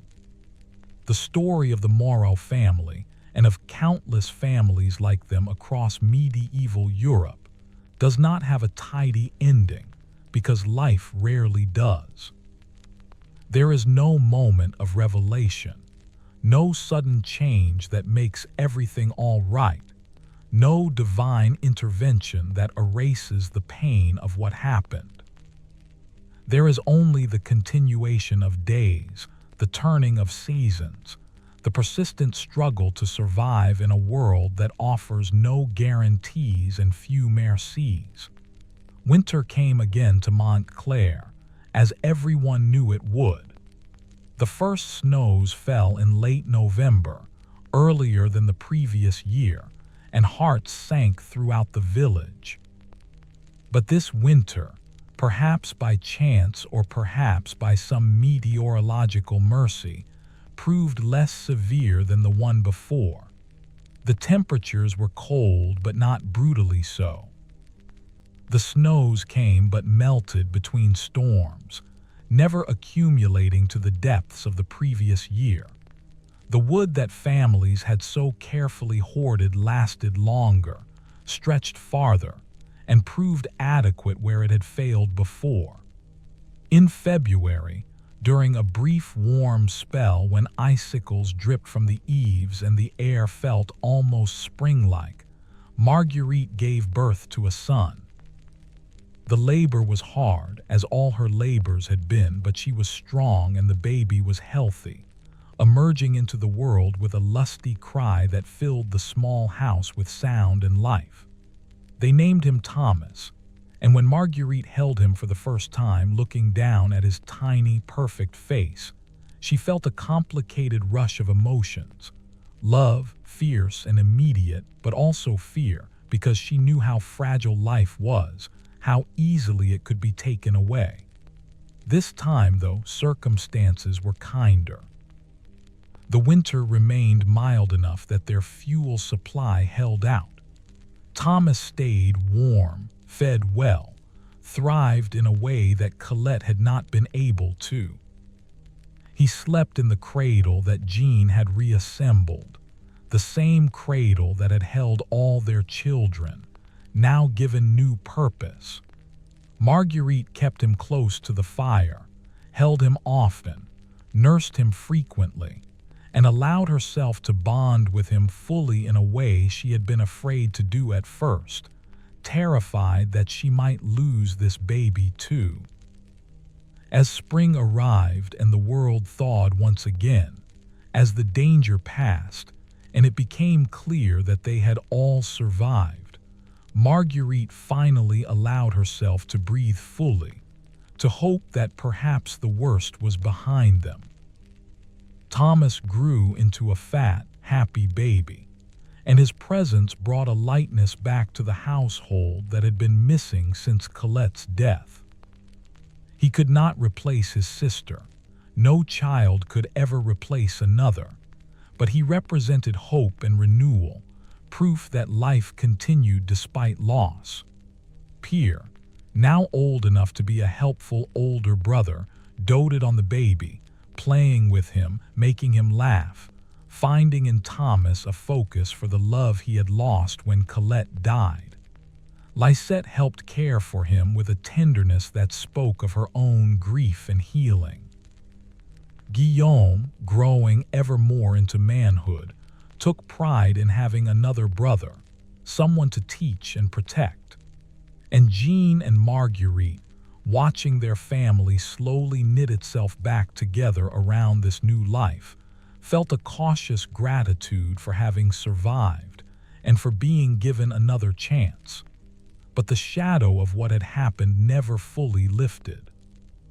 Marguerite carried the memory of Colette always, a weight in her heart that never lessened even as the sharp pain of grief gradually dulled to a persistent ache.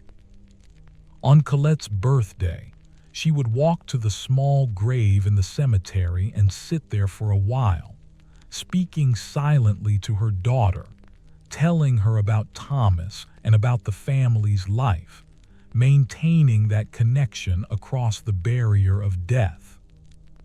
Jean would sometimes find her there and would sit beside her, saying nothing, simply sharing the weight of memory and loss. The other families in Montclair who had lost children that winter carried similar burdens. They went about their lives, raised their surviving children, worked their fields, celebrated births and mourned deaths as the years passed. But they all shared an understanding, an unspoken bond forged in the crucible of impossible choices.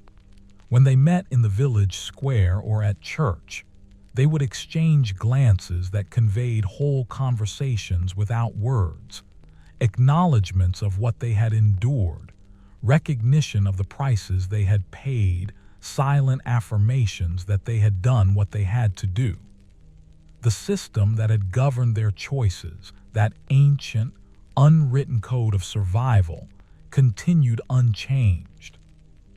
It would continue for generations more, through countless winters, in Montclair and in thousands of villages across Europe.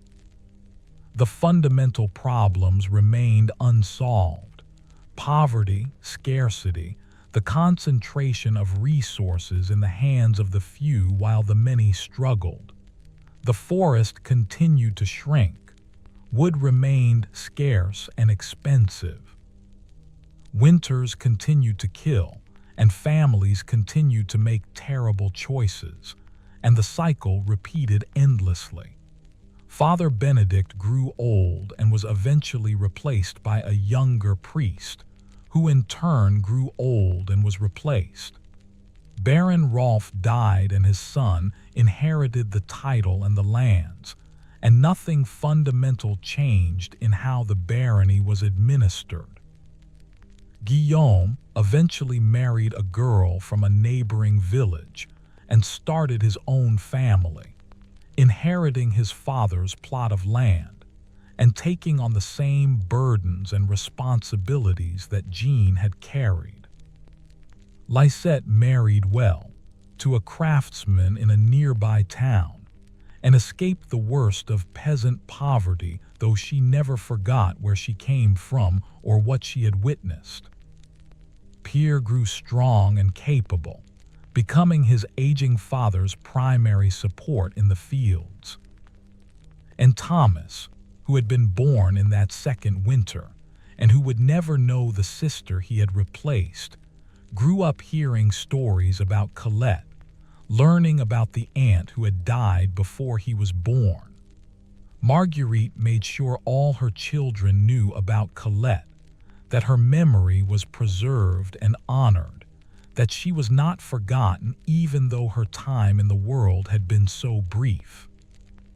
It was important to Marguerite that Colette's life, short as it was, be acknowledged, that her daughter not simply disappear from memory as if she had never existed. Years passed, as years do. Jean and Marguerite grew old, their backs bent from decades of labor, their faces creased with lines earned through hard living. They watched their children grow and have children of their own. They survived some winters and struggled through others. They buried friends and neighbors, saw the village change as people died and were born and moved away and moved in. Through it all, they carried the memory of that terrible winter, of the choice they had made, of the daughter they had lost.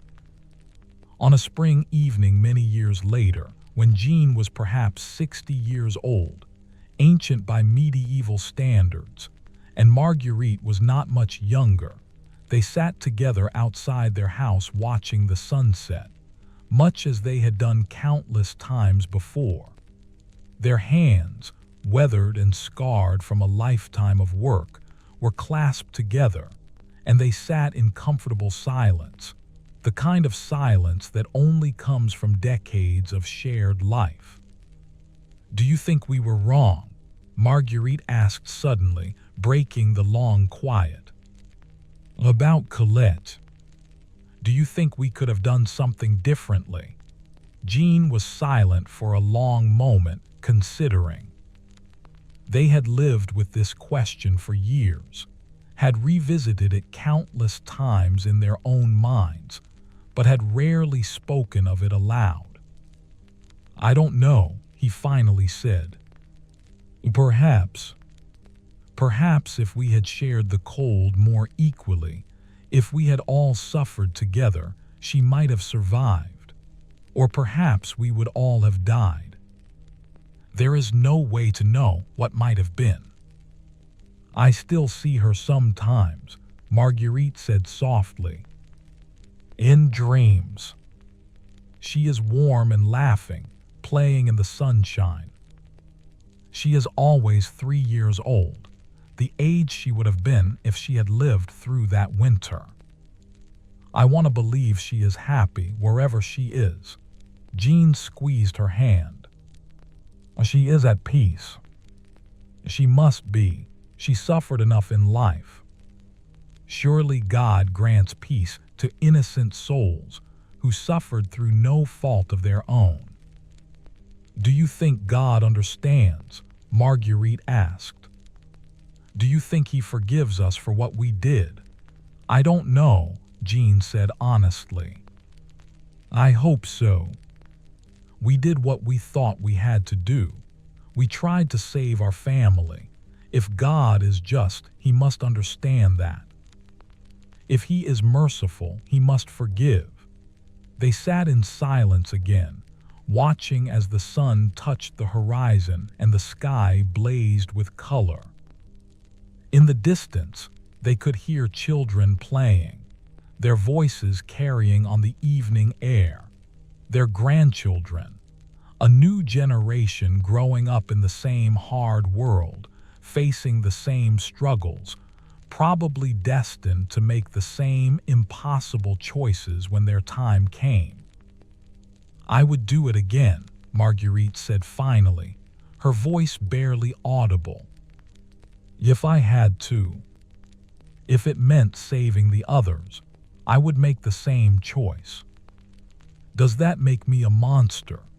Jean turned to look at his wife, at her lined face and gray hair and eyes that held decades of sorrow. "It makes you human," he said gently. "It makes you a mother who loved all her children enough to make an impossible choice. It makes you a survivor. That is all any of us are in the end. Survivors who did what we had to do. The sun set, darkness fell, and the stars emerged one by one in the vast sky above. Jean and Marguerite sat together a while longer, then rose stiffly and went inside to their house, to their family, to their life. Tomorrow would bring new work, new challenges, the eternal cycle of survival. But tonight they had each other, and they had their memories, both sweet and bitter, and they had the knowledge that they had endured. And somewhere in the village cemetery, marked by a small stone that had weathered over the years, Colette slept in her cold grave. Her brief life, a reminder of the price that was paid, generation after generation, by those who lived too close to the edge, who had too little margin for error, who faced winters with too little warmth and too many mouths to feed. This is how it was in medieval Europe, in the forgotten villages and among the nameless poor.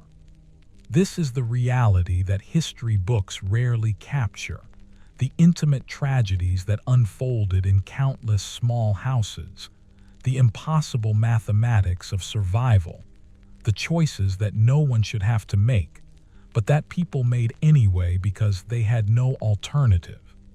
It was not a world of heroes or villains, of right or wrong, but a world of gray compromises and survival at any cost.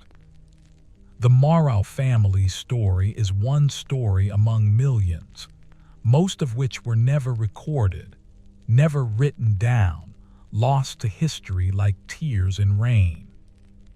But in understanding their story, in sitting with their choices and their grief and their survival, we come to understand something essential about the human condition, about what people are capable of enduring, about the strength that lies in simple persistence, and about the terrible beauty of continuing to live and love, even after experiencing the worst that life can offer.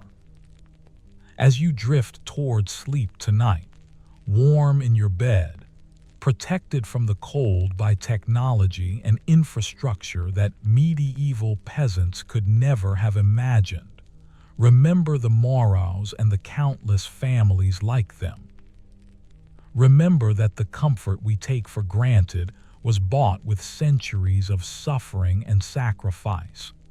Remember that choices we never have to make were made by others, again and again, through the long winter of human history. And perhaps, in remembering, we can honor those who came before us, who survived so that we might exist, who made impossible choices so that their families might endure, who paid prices we cannot imagine so that eventually, centuries later, the world might become a place where no parent ever has to choose which child gets to be warm. Sleep now, dear listener. Sleep warm and safe and grateful. The winter is long past for the Morrows, and the winters we face are gentler by far. But carry their memory with you, these people who never existed but who represent millions who did. These shadows from a harder time who remind us of how far we have come and how much we have to be thankful for. The story has ended. The long, cold night is over, and somewhere in the deep places of memory and time, Colette Morrow is finally, eternally warm. Rest well.